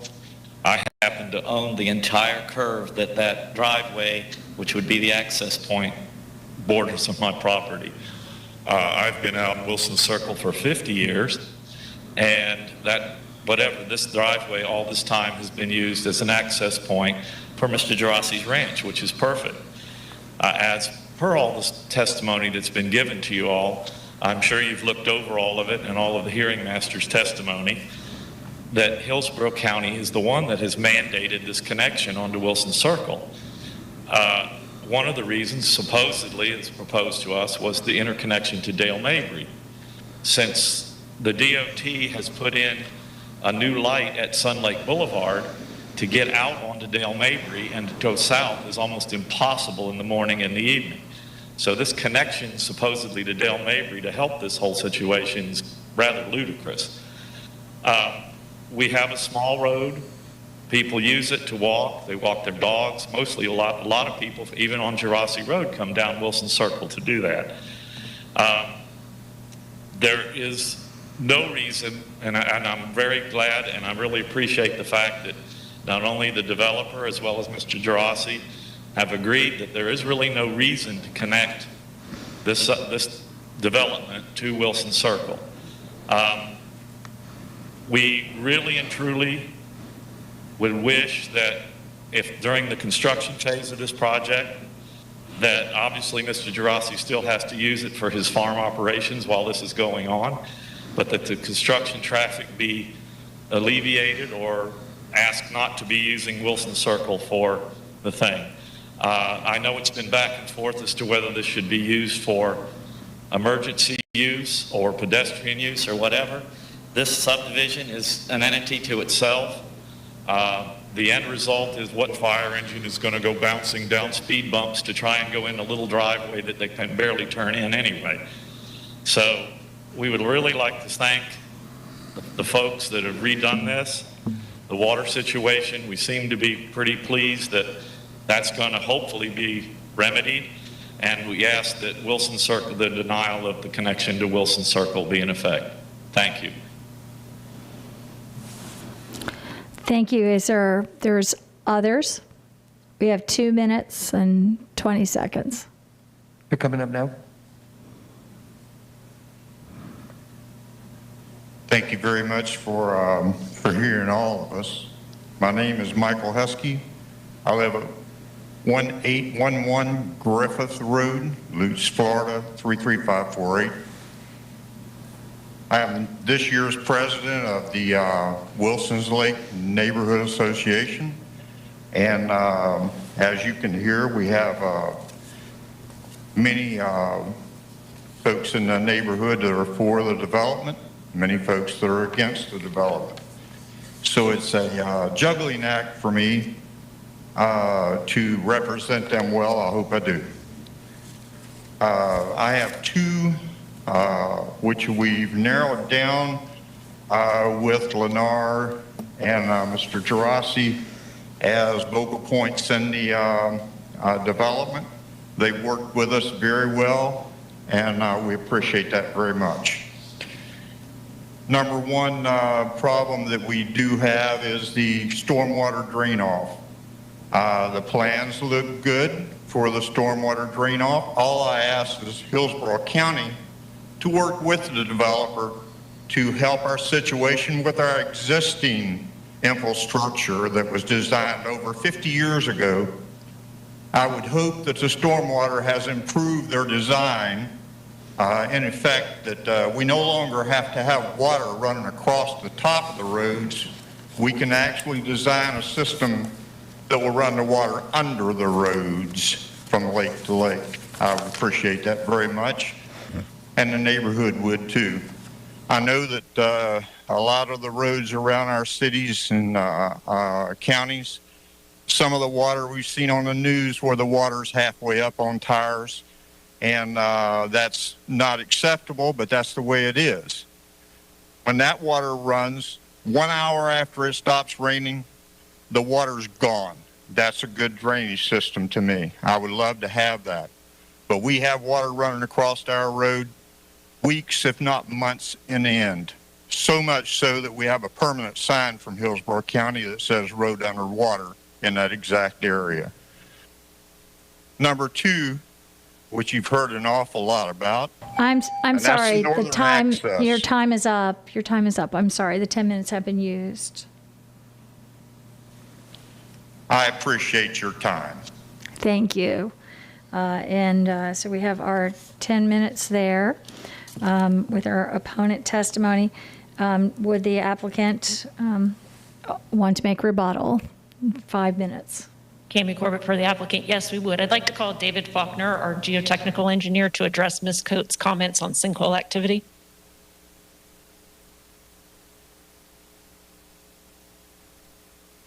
Good afternoon. My name is David Faulkner with Faulkner Engineering Services in Tampa, Florida. Professional geotechnical engineer. Our office is 2734 Causeway Center Drive in Tampa, Florida, 33619. Specifically, I want to address, we addressed previously that we have done a subsurface investigation at the property. There was no conditions that suggested active sinkhole conditions would exist. The question here was whether or not the vibrations of construction will induce sinkhole. Typically in residential type construction like this, what they have to use to compact doesn't influence deep enough. The limestone is super deep. We didn't run into it within 25 feet. You'll hit a water table before that. All vibration will dissipate at that point. So there's highly unlikely, almost negligible, that construction of typical single-family homes will induce sinkhole activity. Thank you. Cami Corbett again. I'd like to call Joe Cimino to address the comments that the project cannot be designed under the existing PD.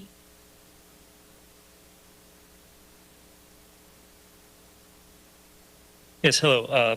Responding to the comment that the current PD would not allow for a developable site under current conditions, current LDC code. We anticipated that question, that comment coming up. So what we ultimately did was the Plan A that we laid out adhered to all the access connections in the exact locations originally shown on the current PD.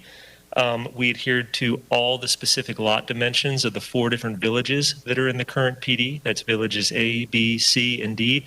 Even the perimeter lot standards that are a little bit more robust in villages A and villages D, we made sure to adhere to those as well. There was no cutting corners whatsoever. And most importantly, from a stormwater standpoint, we loaded the hypothetical option A plan under the current PD with as much stormwater percentage as we would be proposing now, just again, so we could show that the lot density, the lot yield would be completely attainable under current standards, even while factoring in those engineering elements.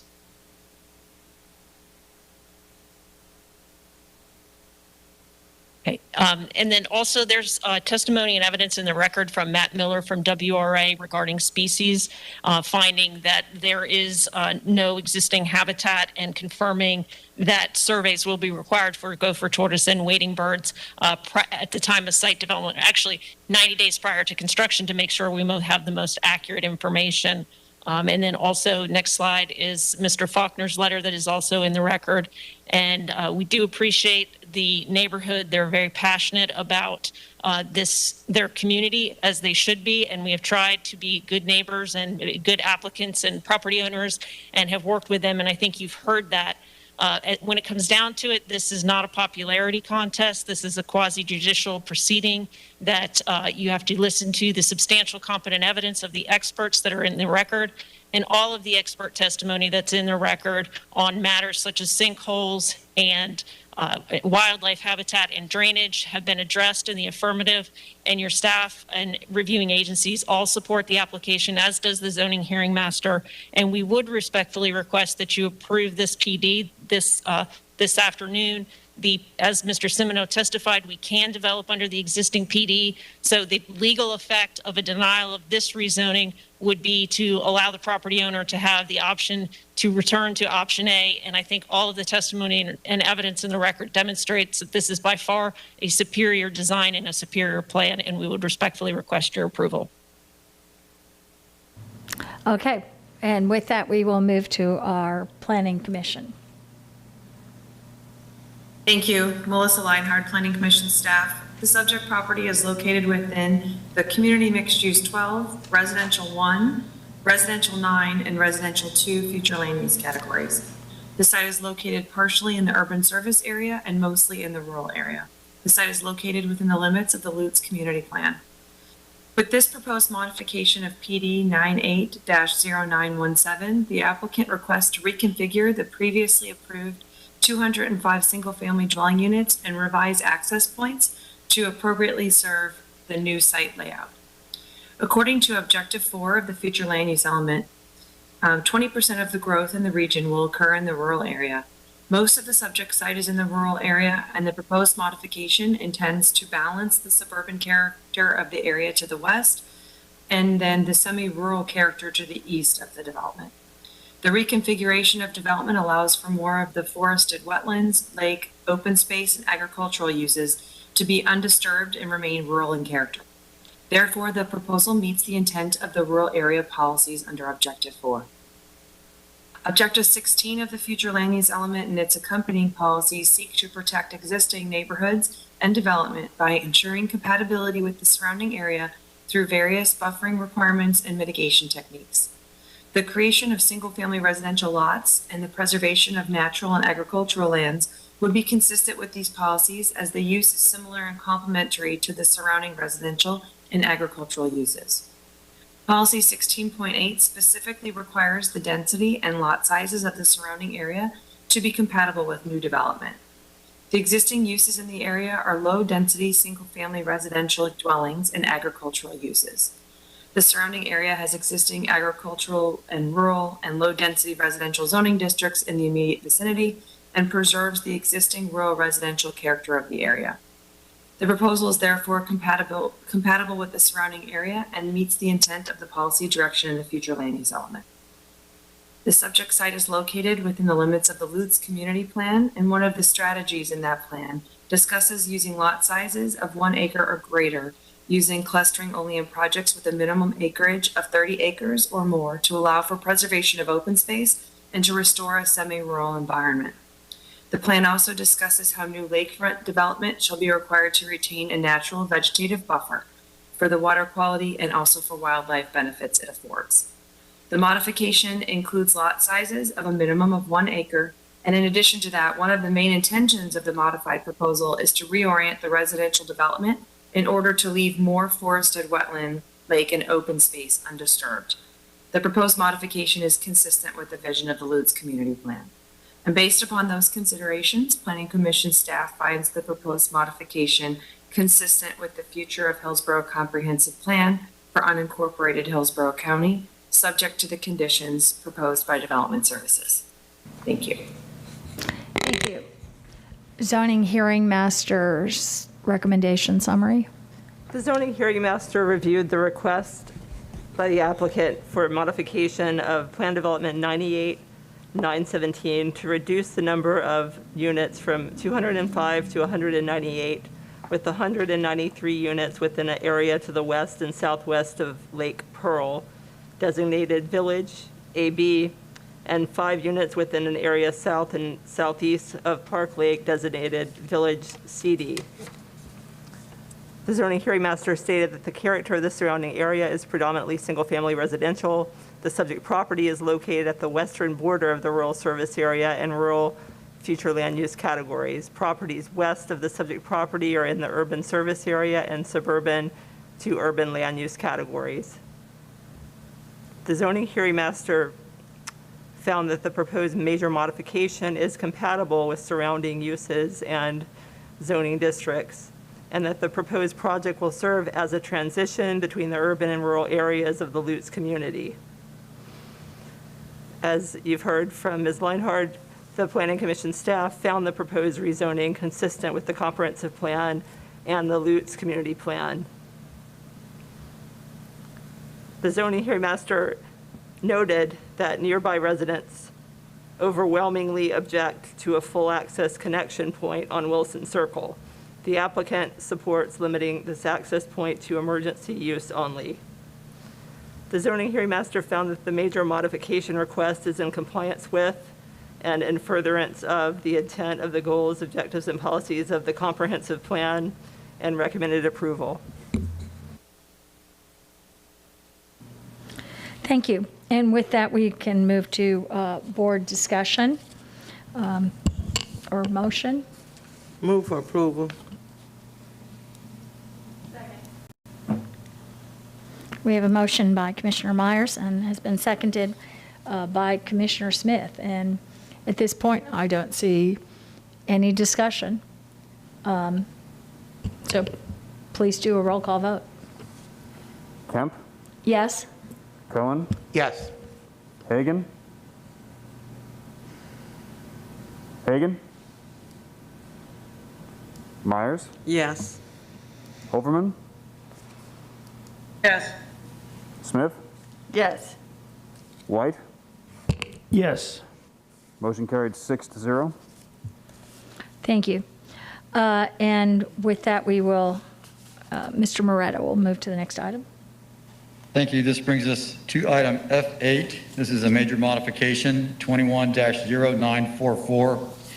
Commissioners, the site is located on the southwest corner, generally speaking, of Parsons Avenue. Parsons Avenue is located to the east of the site. The site is outlined in red. It has frontage on Windhorse, and also one of the pods, it has frontage on Parsons. Surrounding the site is single family to the west. It has commercial and a mixture of single family and office, single family to the south. The site plan is divided into 3 pods. It has Pod A, Pod B, Pod C. Pod C, which fronts Parsons Avenue, is not proposed for change in this application. There's mini warehouse proposed in Pod C that will remain as is. The area that is changing is Pod A and B, which fronts along Windhorst. That particular site plan is proposed will be changing from Pod A from office and interim residential to RSC 6 development standards. And in Pod B, there's 15 single-family dwelling units that are allowed, and they're changing it to go from 15 to 23. There's a 10-foot landscaping buffer with a 6-foot fence proposed along the east. There's also a 6-foot fence proposed along the western portion of the site.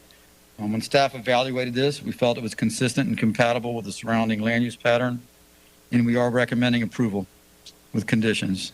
We're available for questions if you have any. Thank you very much. Thank you. Is the applicant present?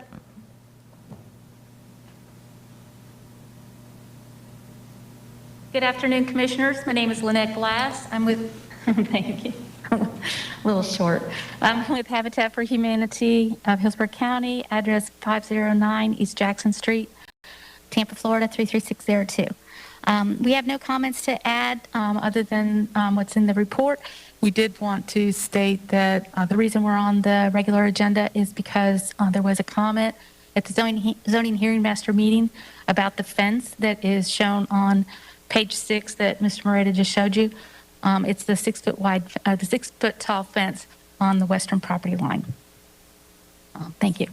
That concludes my comments. Thank you. And is there anyone there to speak in support of the project? Any proponents? No one raising their hand? Thank you. Any opponents to speak against the project? No one here. Wait a minute, hang on. I'm sorry. Are you here to speak against? Yes, we have one person that's moving up to the microphone to speak in opposition. Thank you. You have 10 minutes, up to 10 minutes. Hi, my name is Samantha Sherman, 1201 Windhorst Ridge Drive, Brandon, Florida, 33510. Adjoining the property we're talking about. I'm not necessarily an opponent to it, but I was hoping that they could do away with the fence. After speaking with the applicant, my request is to not build a fence on the west side of the proposed development, if at all possible. I was the only one who requested a fence there. After speaking with the applicant, plants will be a better buffer, as most properties already have a fence, and it is preferred they not cut down trees, plants to build a fence that I don't feel is needed. A little background, I did go to a homeowners quarterly meeting in which I showed them the most current plans at the time, which was June 2021, that did not have a fence between the proposed development and our development, and there was no concerns or mentions of needing a fence. And if that's not possible, I was hoping I could request that please exclude the applicant's fence from my property at folio 67557.0118. That is a small portion, about 40 feet, at the very back of the property and would not affect any of my neighbors. I have a well-maintained fence there designed to keep animals out and my cats in my property. Thank you. Thank you. And we'll allow the applicant has up to 5 minutes rebuttal if they'd like to take it. Hi, Lynette Glass again. We are fine with the comments that Ms. Sherman made. It would be at the pleasure of the board on what you'd like us to do. That concludes my comments. Oh, I do have one comment. I would like to thank Development Services staff, zoning staff, for helping us with the application. They were fantastic. Thank you. And with that, we'll move to the Planning Commission. Thank you, Melissa Leinhardt, Planning Commission staff. The subject property is located within the residential 6 future land use category. The site is located in the urban service area and also located within the limits of the Brandon Community Plan. The application requests an increase in density from the original approval from 15 to 23 single-family units on Pod B. The site is located within the urban service area where a majority of growth is required to be directed per Objective 1 and Policy 1.4 of the future land use element. The additional 8 units will contribute to the residential development pattern in the area and meet minimum density requirements according to Policy 1.2. The proposal that Pod A shall remain developed with a single-family home subject to RSC 6 standards, and that the original condition of approval is removed, which allowed the redevelopment of business park, BPO uses up to 20 22,000 square feet is also consistent with the residential development in the area. The lots within the general vicinity are predominantly single-family residential. Therefore, the proposed residential use is consistent with the overall character of the area.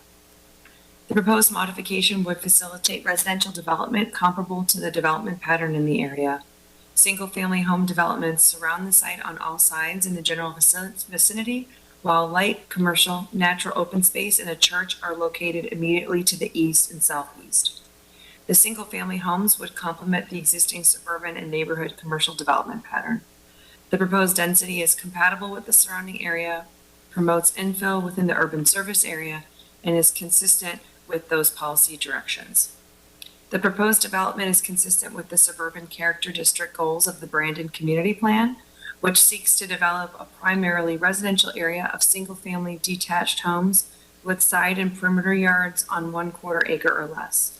The additional single-family dwelling units on Pod B facilitate residential development, which is allowed under the Residential 6 future land use category, and the single-family dwelling on Pod A, which is proposed to remain a residential use rather than the previously approved BPO uses, is consistent with the goals of the Brandon Community Plan.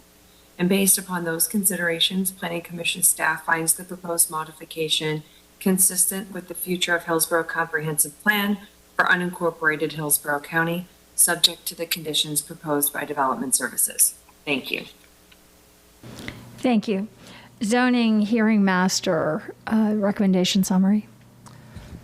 The zoning hearing master considered the modification of Plan Development 08-270, which is currently approved for 15 single-family homes, one existing single-family home as an interim use, 10,000 square feet of BPO land use, and 40,000 square feet of self-storage use. The modification proposes to add 8 single-family homes for a total of 23 single-family homes, delete the BPO land use, retain the existing single-family home, and 40,000 square feet of self-storage uses. The zoning hearing master noted that two plan development variations are requested. One is a proposal to reduce the required 20-foot buffer to 10 feet and provide type A screening instead of the required type B screening. The applicant also requests to permit the 15-foot rear yard setback to be concurrent with the 10-foot buffer. The applicant has requested these variances to ensure that at least a 1,200 square foot home could be constructed on the eastern lots of the subdivision. The applicant stated that the type A screening that is proposed will include a fence and planting materials that will buffer the proposed residential from adjacent uses. The variations were found to meet the Land Development Code as they serve the intent of the buffering and screening as well as setback standards and will not adversely impact adjacent property owners. As the Planning Commission staff representative, Ms. Leinhard, explained, the Planning Commission supports the request and found it consistent with the comprehensive plan. The zoning hearing master found that the proposed modification request will serve to provide housing to a variety of people and is consistent with the character of the area and the code as well as the comprehensive plan, and recommended approval. Thank you. We'll now move to board discussion. Commissioner White, you're recognized. Thank you. I just want to ask what the board needs to put in the record or what condition needs to be drafted to address the citizens' request that the applicant agreed to. Commissioner, the request, the condition for a fence is listed in condition 2 that requires a 6-foot-high wood fence finished side out with a type A screening, which is the vegetation. If the board was so inclined, it could be included with a exception in there to the speaker's folio number if the board wanted to not require the fence for just that portion of the property, and we could make that change. Okay. Do we have a motion on the floor to approve this yet? Okay, I'll move to approve with the amendment to the applicable condition that Mr. Gormley put on the record. Second. We have a motion by Commissioner White, seconded by Commissioner Cohen. It's a rare and refreshing request with mutual agreement. That was good. Okay, and with that, can we have a roll call vote, please? Kemp, Yes. Cohen, Yes. Hagan, Myers, Yes. Overman, Yes. Smith, Yes. White. Yes. Motion carried 6-0. Thank you, very good. Mr. Moretta. Thank you, Commissioners. That brings us to item F9. F9 is a rezoning proposal for a standard district, number 21-0986. It's a 9.73 acre site. It's located south of Lithia Pinecrest Road. It has frontage on the east side of State Road 39. It's a 9.73 acre parcel. The existing zoning is AR. AR permits 1 unit for 5 acres. The rezoning is to ASC1, and staff is recommending approval. We're available if you have any questions. Thank you. Okay, is the applicant available? Yes, ma'am. Madam Chair and Commissioners, I'm Michael Horner, 14502 North Dale Mabry Highway, representing the applicant and owner. Board members, fairly straightforward. This is directly across from Lithia Pinecrest Elementary. We have commercial uses to our north. We have a TECO substation to our south, agricultural production, greenhouses and warehousing to the west, southwest. Clients seeking ASC1. We are in the middle of Res 1. No objections, no waivers. Happy to answer any questions. Thank you, board members. Thank you. And with that, we will move to proponents. Is there anyone that would like to speak to this? Any proponents in We support? do not have anyone in the room or online. Okay. Are there any opponents, anyone against this that would like to speak at this time? No, Madam Chair. Okay. And would the applicant waive rebuttal? Yes, ma'am. Thank you. And we will move to the Planning Commission. Thank you, Melissa Leinhardt, Planning Commission staff. The subject property is located within the Residential 1 future land use category. The site is located in the rural area and located within the limits of the South Shore Area-Wide Systems Plan.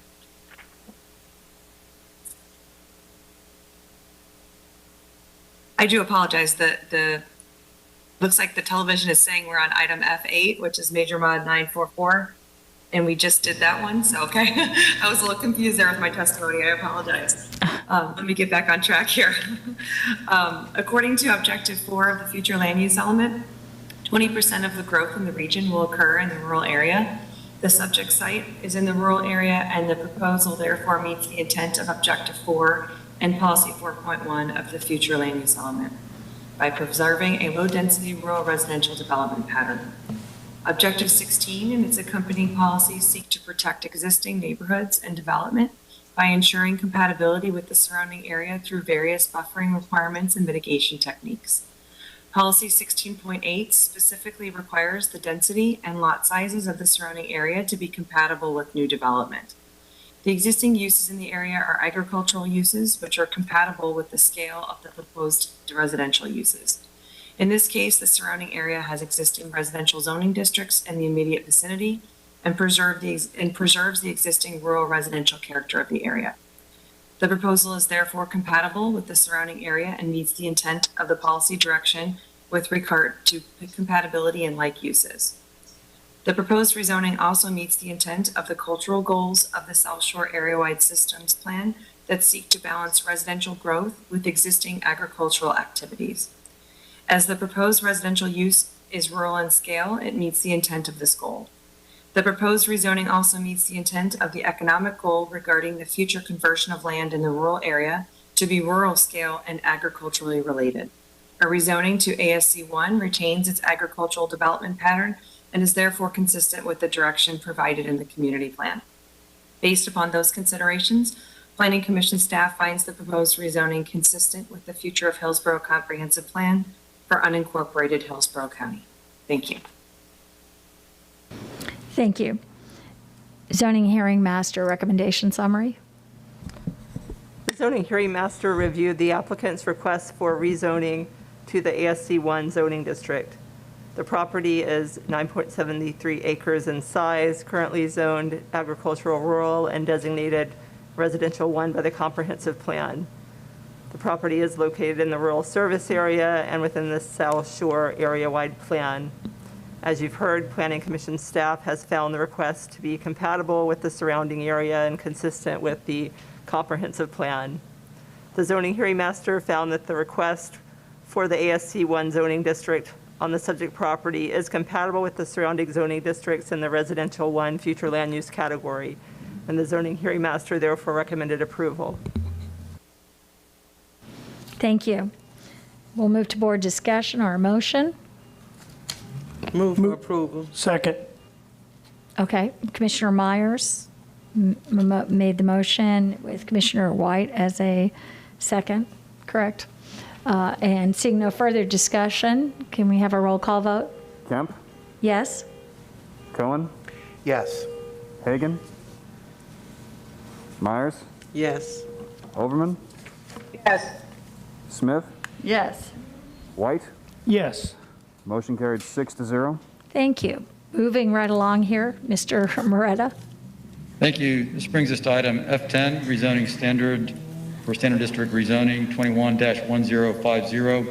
Commissioners, this is located at 11103 Serenity Oaks. Serenity Oaks is located, has frontage on Taylor Road, on the east side of Taylor Road. It's just south of Tonasassa Road. This is Lake Tonasassa. The acreage for the site is 5 acres.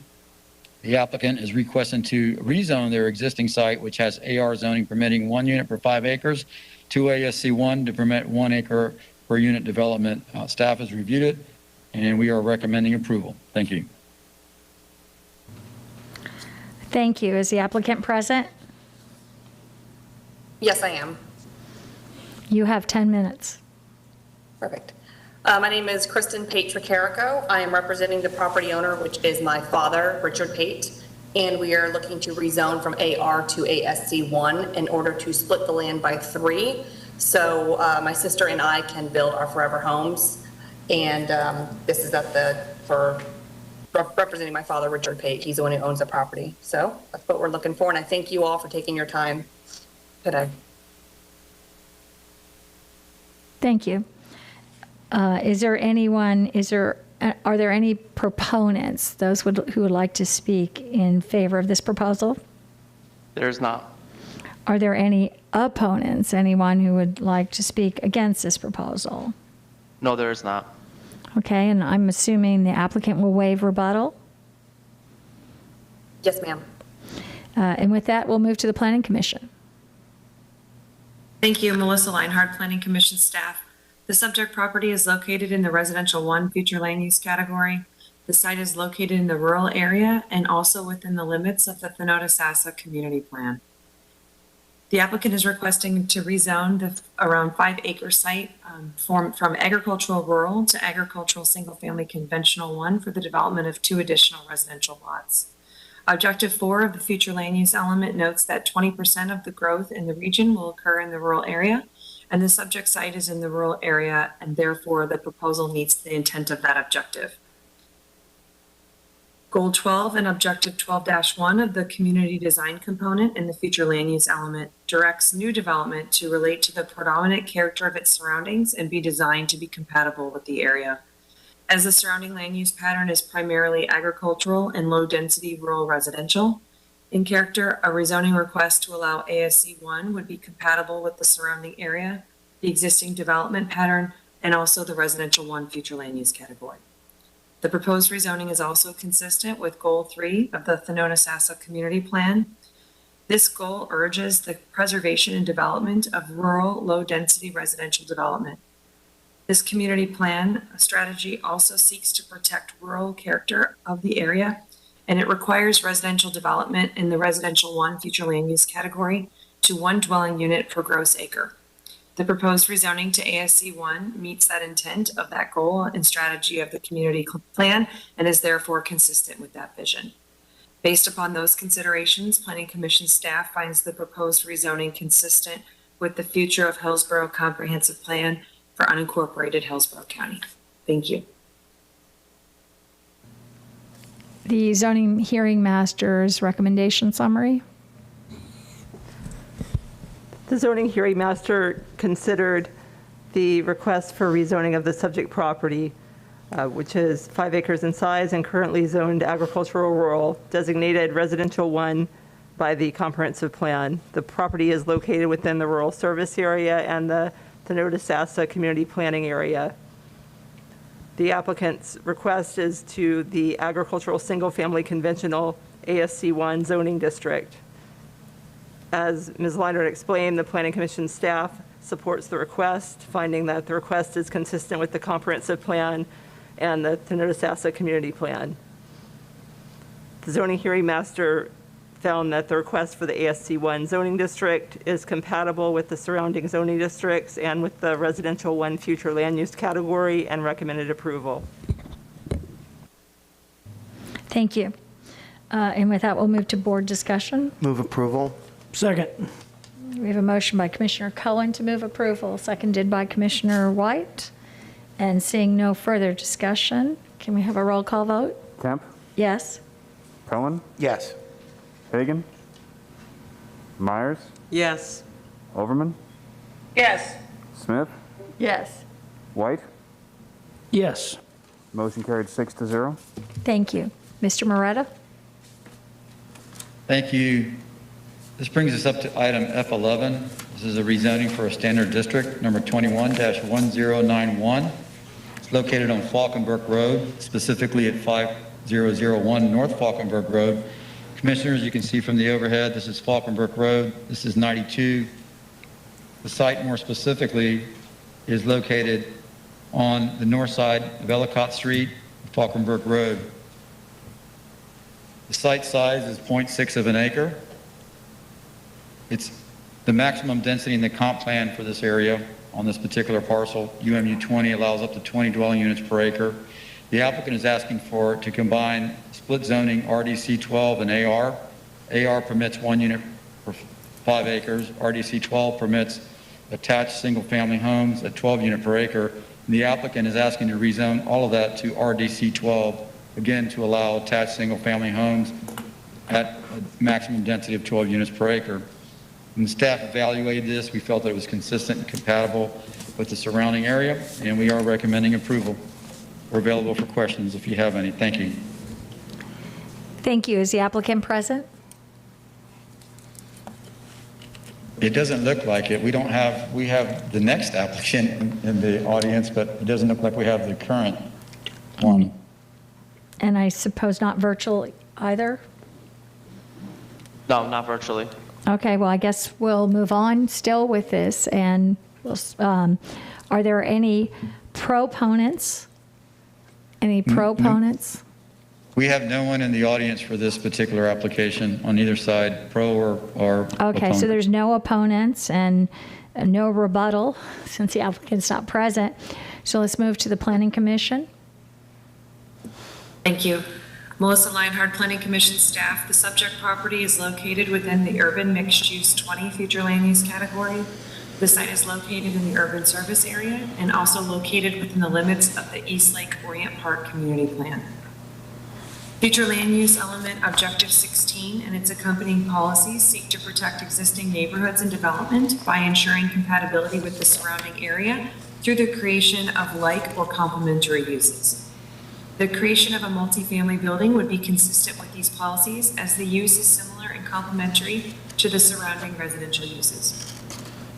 Policy 16.8 specifically requires the density and lot sizes of the surrounding area be compatible with new development. The existing uses in the area are single-family dwellings, multifamily dwellings, and light commercial uses, which are urban in nature. Policy 16.10 states that any density increase shall be compatible with the existing proposed or planned surrounding development. In this case, the surrounding area has existing RDC 12 zoning districts in the immediate vicinity and preserves the existing urban residential character of the area. The proposal is therefore compatible with the surrounding area and meets the intent of this policy direction. The proposal also meets the intent of Objective 19 under the mixed-use land category section, which states that all development in the mixed-use categories shall be integrated and interconnected to one another. Goal 12 and Objective 12-1 of the Community Design Component direct new development to relate to the predominant character of the surroundings and be designed to be compatible with the area. As the surrounding land use pattern is primarily residential, with a residential density that is urban in nature, a rezoning request to allow RDC 12 would be compatible with the surrounding area and the existing development pattern. The proposed rezoning is consistent with the goals of the East Lake Orient Park Community Plan and the Livable Communities element, which seeks to develop housing opportunities. By changing the AR portion of the parcel to RDC 12 provides an opportunity to create a new multifamily development option. This further supports the goal in that plan that seeks to create affordable housing opportunities that accommodate a diverse population and income levels and also promote homeownership. Based upon those considerations, Planning Commission staff finds the proposed rezoning consistent with the future of Hillsborough Comprehensive Plan for unincorporated Hillsborough County. Thank you.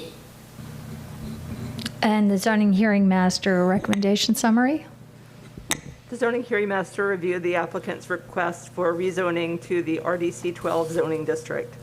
The property is 0.68 acres in size, currently zoned agricultural, rural, and RDC 12 designated UMU 20 by the comprehensive plan. The property is located in the urban service area and the East Lake Orient Park community plan. The zoning hearing master noted that the Planning Commission staff has found the request compatible with the UMU 20 land use category and with the East Lake Orient Park community plan. The zoning hearing master found that the request for the RDC 12 zoning district on the subject property is compatible with the surrounding zoning districts and consistent with the comprehensive plan. The zoning hearing master recommended approval. Thank you. And we'll move to board discussion, motion. Move approval. Second. Okay, we have a motion by Commissioner White, seconded by Commissioner Myers, and seeing no further discussion, can we do a roll call vote? Kemp, Yes? Cohen, Yes. Hagan, Myers, Yes. Overman, Yes. Smith, Yes. White. Yes. Motion carried 6-0. Thank you. So we're at G now, related items, and the way we'll be taking this up is the first will be as a rezoning G1A, and then we will be combining G1B and C, their PRS, and we'll have those presented together and then a vote at the conclusion of this. Correct? Yes, if the applicant is prepared to present the PRSs together, otherwise they may want to present them separately, but because they're both minor modifications with public hearings, they could be combined to streamline things. Okay. Okay, well, we'll move first to, Mr. Beretta. Thank you, Commissioners. This brings us up to item G1A. And G1A is a proposal. The application number is RZPD 21-0422. It is a proposal to rezone property that right now is zoned plan development. Plan development 223, I should say portions of two plan developments in AR zoning. Portion of 82-0223 is in this area of the site. And then the other PD that they're proposing to rezone partly out of is 82-0223, which is in this portion of the site. So that combined with the existing property that they have is going to culminate in a plan development plan to allow 130 campsites, 2 residential dwellings for the staff, and accessory recreational amenities for the campground. This is a campground.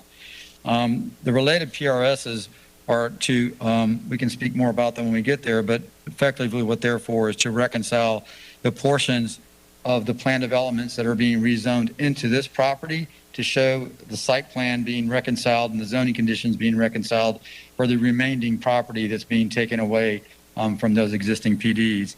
But getting back to the subject site, G1A, staff is recommending approval with conditions, and we're available if you have any questions. Thank you. Thank you. And the applicant is present. Last person in the room. Yes, ma'am. You have Good 10 afternoon. minutes. Good afternoon. I have not been sworn. I don't know if I need to be sworn or not. Sorry. Thank you. Can the clerk swear the applicant in? Somebody swear. If you could raise your right hand. Do you swear or affirm that the testimony you're about to give will be the truth, the whole truth, and nothing but the truth? Yes, I do. Thank you. Again, good Okay. afternoon, Commissioners. Clint Cuffle with WRA Engineering, 4260 West Linebaugh Avenue. I'm here in support of, or I'm here to present on behalf of Mr. Lumpton, who owns this project site, and also the Utopia Campground folks. This existing site is the current, it's Lumpton's Boggy Bottom Ranch. I don't know if you guys have heard of that, but Mr. Lumpton is under contract with the Utopia Campground. So we're proposing, this PD is proposed for 130 campsites, and it's not a standard camp, they call it a glamp ground. So it's a little higher end type campground with amenities and with 2 dwelling units. And dwelling units are for the staff that'll live on site for the actual project. A couple of key components. I don't want to get into too much detail unless you have any questions, but it's a very low impact approach. The way the campsite is set up, everything in the field is field located to try to not remove any trees as possible. All the roadways are pervious. It's really, they designed these things to be like you're out in the woods and there's nothing disturbed to the greatest extent possible. We got all recommendations from your staff. We had no objections at the zoning hearing master.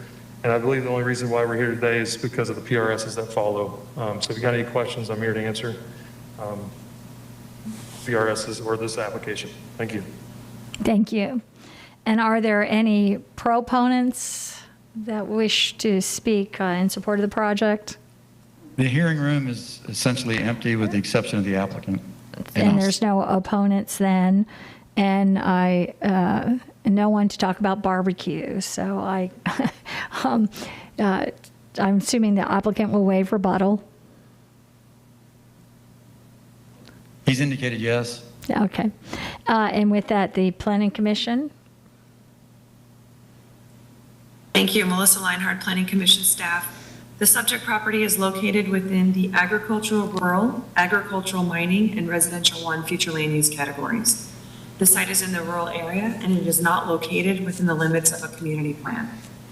The subject property is beyond the distance to meet commercial locational criteria, and a waiver request has been submitted for staff's review.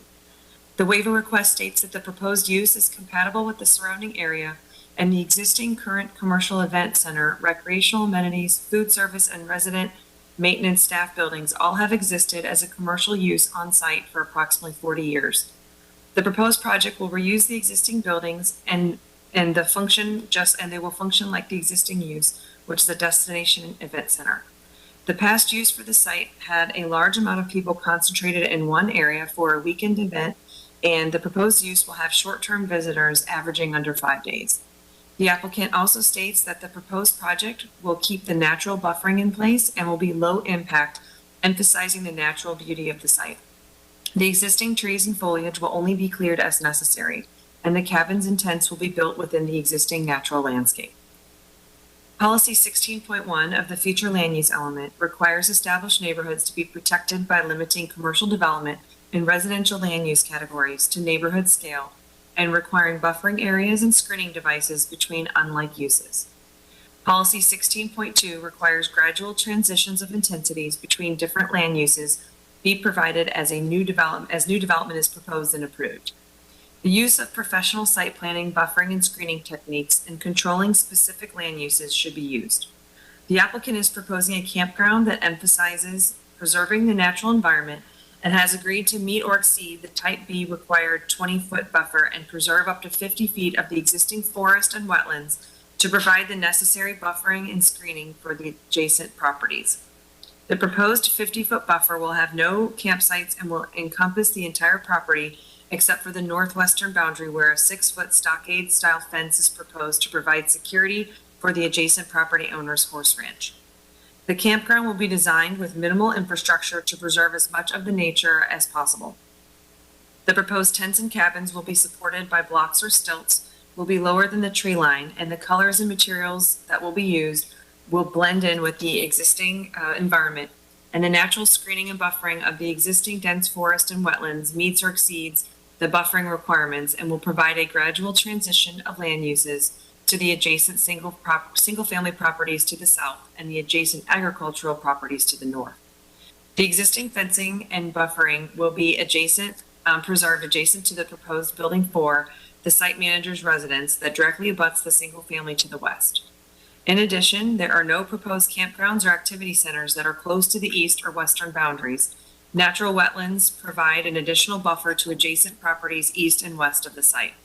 The applicant's use of buffering and screening techniques beyond what is required meets the intent of Objective 16 of the future land use element and its accompanying policies regarding compatibility.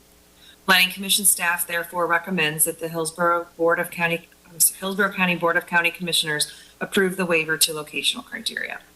And based upon those considerations, Planning Commission staff finds the proposed plan development consistent with the future of Hillsborough Comprehensive Plan for unincorporated Hillsborough County, subject to the conditions proposed by the Development Services Department. Thank you. Thank you. Zoning Hearing Master, recommendation summary? The zoning hearing master considered the request for rezoning of the subject approximately 159-acre property to a new plan development to allow a campground with 130 units to accommodate a maximum capacity of 530 campers, 2 residences for employees and staff, parking and amenities including a swimming pool, playground, ball fields, volleyball court, nature trails, eating establishment, event center, and camp store. Minor modifications to the existing plan developments 82, 223, and 89, 113 have been filed to remove acreage to be included in the proposed campground project and to omit a parcel in PD 89, 113 that is not to be included. The major modifications are being considered concurrently with the subject rezoning. The zoning hearing master noted that zoning districts in the area of the subject property consist generally of agricultural, residential, and mining. Surrounding properties are in forest, agricultural, and residential uses. The zoning hearing master noted that the Planning Commission staff has found the proposed rezoning to be consistent with the comprehensive plan. The zoning hearing master stated that the applicant has not requested variations from general site development requirements of the LDC. The applicant has requested a variation from Part 6.0600 landscaping, irrigation, and buffering requirements, requesting to eliminate the required Type B screening along the perimeter of the proposed project adjacent to agricultural residential uses. The applicant is proposing use of the existing natural vegetation in lieu of the required Type B screening, and this has been found to be supportable. The zoning hearing master found that the applicant has demonstrated that the request is consistent with the comprehensive plan and meets the criteria of the Land Development Code and recommended approval. Thank you. And seeing that no board members or commissioners are wanting to speak at this time, we can move ahead to, I guess, do we have to have the applicant's consent to merge the two? If it's amenable to the applicant to merge the two minor modifications?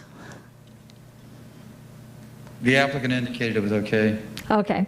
So if we could move ahead with Mr. Moretta with the summary.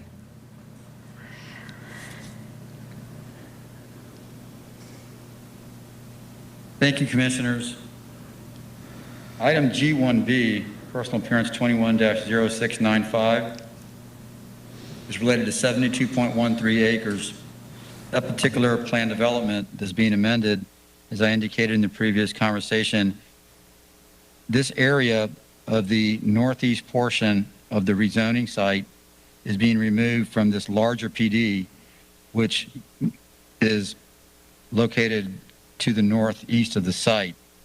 That particular action requires that the site plan and potentially the conditions and essentially to reconcile the plan development zoning that is going to be left behind. and staff has worked through that and is recommending approval of the proposal with conditions. That concludes the presentation on that item. If you'd like me to move to the next one, I can, or I can pause at this. Yes, why don't you do that? Okay. Item G1C is personal appearance 21-0696. This applies to a 54.47 area of the planned development that's located and being rezoned into the campground that's located in this area of the site to the south. And it also has some frontage along Keysville. There's an area of that planned development that is being left behind on the frontage of Keysville. So that site plan will also need to be reconciled to reflect the removal of that acreage. Staff is recommending approval of that as well. So for all three items, staff is recommending approval. That concludes the presentation, unless you have questions. Thank you. Thank you. And the applicant, would you like to speak to these? Good afternoon, Commissioners. Again, Clint Cuffle with WRA Engineering, 4260 West Linebaugh Avenue. And exactly what Mr. Moretta has indicated, these two PRSs is just to clean up existing old PDs that exist on the property that overlap. These are to take those areas out of these older PDs, such that the PD that we just approved in the last application is consistent. Everything else with the PDs remain consistent. There's no conditions changed. It's just really removing some area to make the prior PD PD match. I'm here for any questions. Thank you. Thank you. 1 minute, and you had 30. And is there any proponent testimony? Anyone in support? No, ma'am, there's no one left in the hearing room. Any except for, opponent staff testimony? and the applicant. Oh, so there's no opponent testimony either? No, ma'am. Okay, and with that, we will move to development services. There's no amended recommendations. And the applicant will waive rebuttal. Yes, ma'am. Okay, and with that, we will move to board discussion with regards to we can do a combined motion and vote on G1A, G1B, and G1C. I'll move to approve the three items. Second. Okay, we have a motion by Commissioner White, seconded by Commissioner Myers, and I don't see any further discussion at this time, so can we please have a roll call vote? Kemp, Yes. Cohen, Yes. Hagan, Myers, Yes. Overman, Yes. Smith, Yes. White. Yes. Motion carried 6-0. Okay, thank you, and I did that despite the fact I will miss the barbecue events. And with that, we can move to our off the agenda items. And who, you'll be doing the presentation, Mr. Gorman? This is Kate. Yes, Adam's going to be making the presentation on this. Before we start, Madam Chair, didn't Commissioner Hagan ask for this item originally? I thought Commissioner White did. Oh. No, Commissioner Hagan asked for it, but then I added some comments, so we may have to defer it again. I had added some comments also, but I did believe it was his item to start with, and perhaps we should wait for him to be here. I'm going to move that we defer this item to the next land use meeting, but take it up first. Have it first on the agenda. That's a good idea. A good idea, right. Yes, sir. Okay. We'll do that. Because I think it's important. Yeah. And I feel there's some, anyway, okay, with that, then we, okay. I guess we'll vote on, we need to vote on that to move it? Okay. We have a motion by Commissioner White, seconded by Commissioner Cohen. And seeing no further discussion, can we do a roll call vote? Kemp, Yes? Cohen, Yes. Hagan, Myers, Yes. Overman, Yes. Smith, Yes. White. Yes. Motion carried 6-0. Okay, we stand adjourned. I didn't expect to get out so early.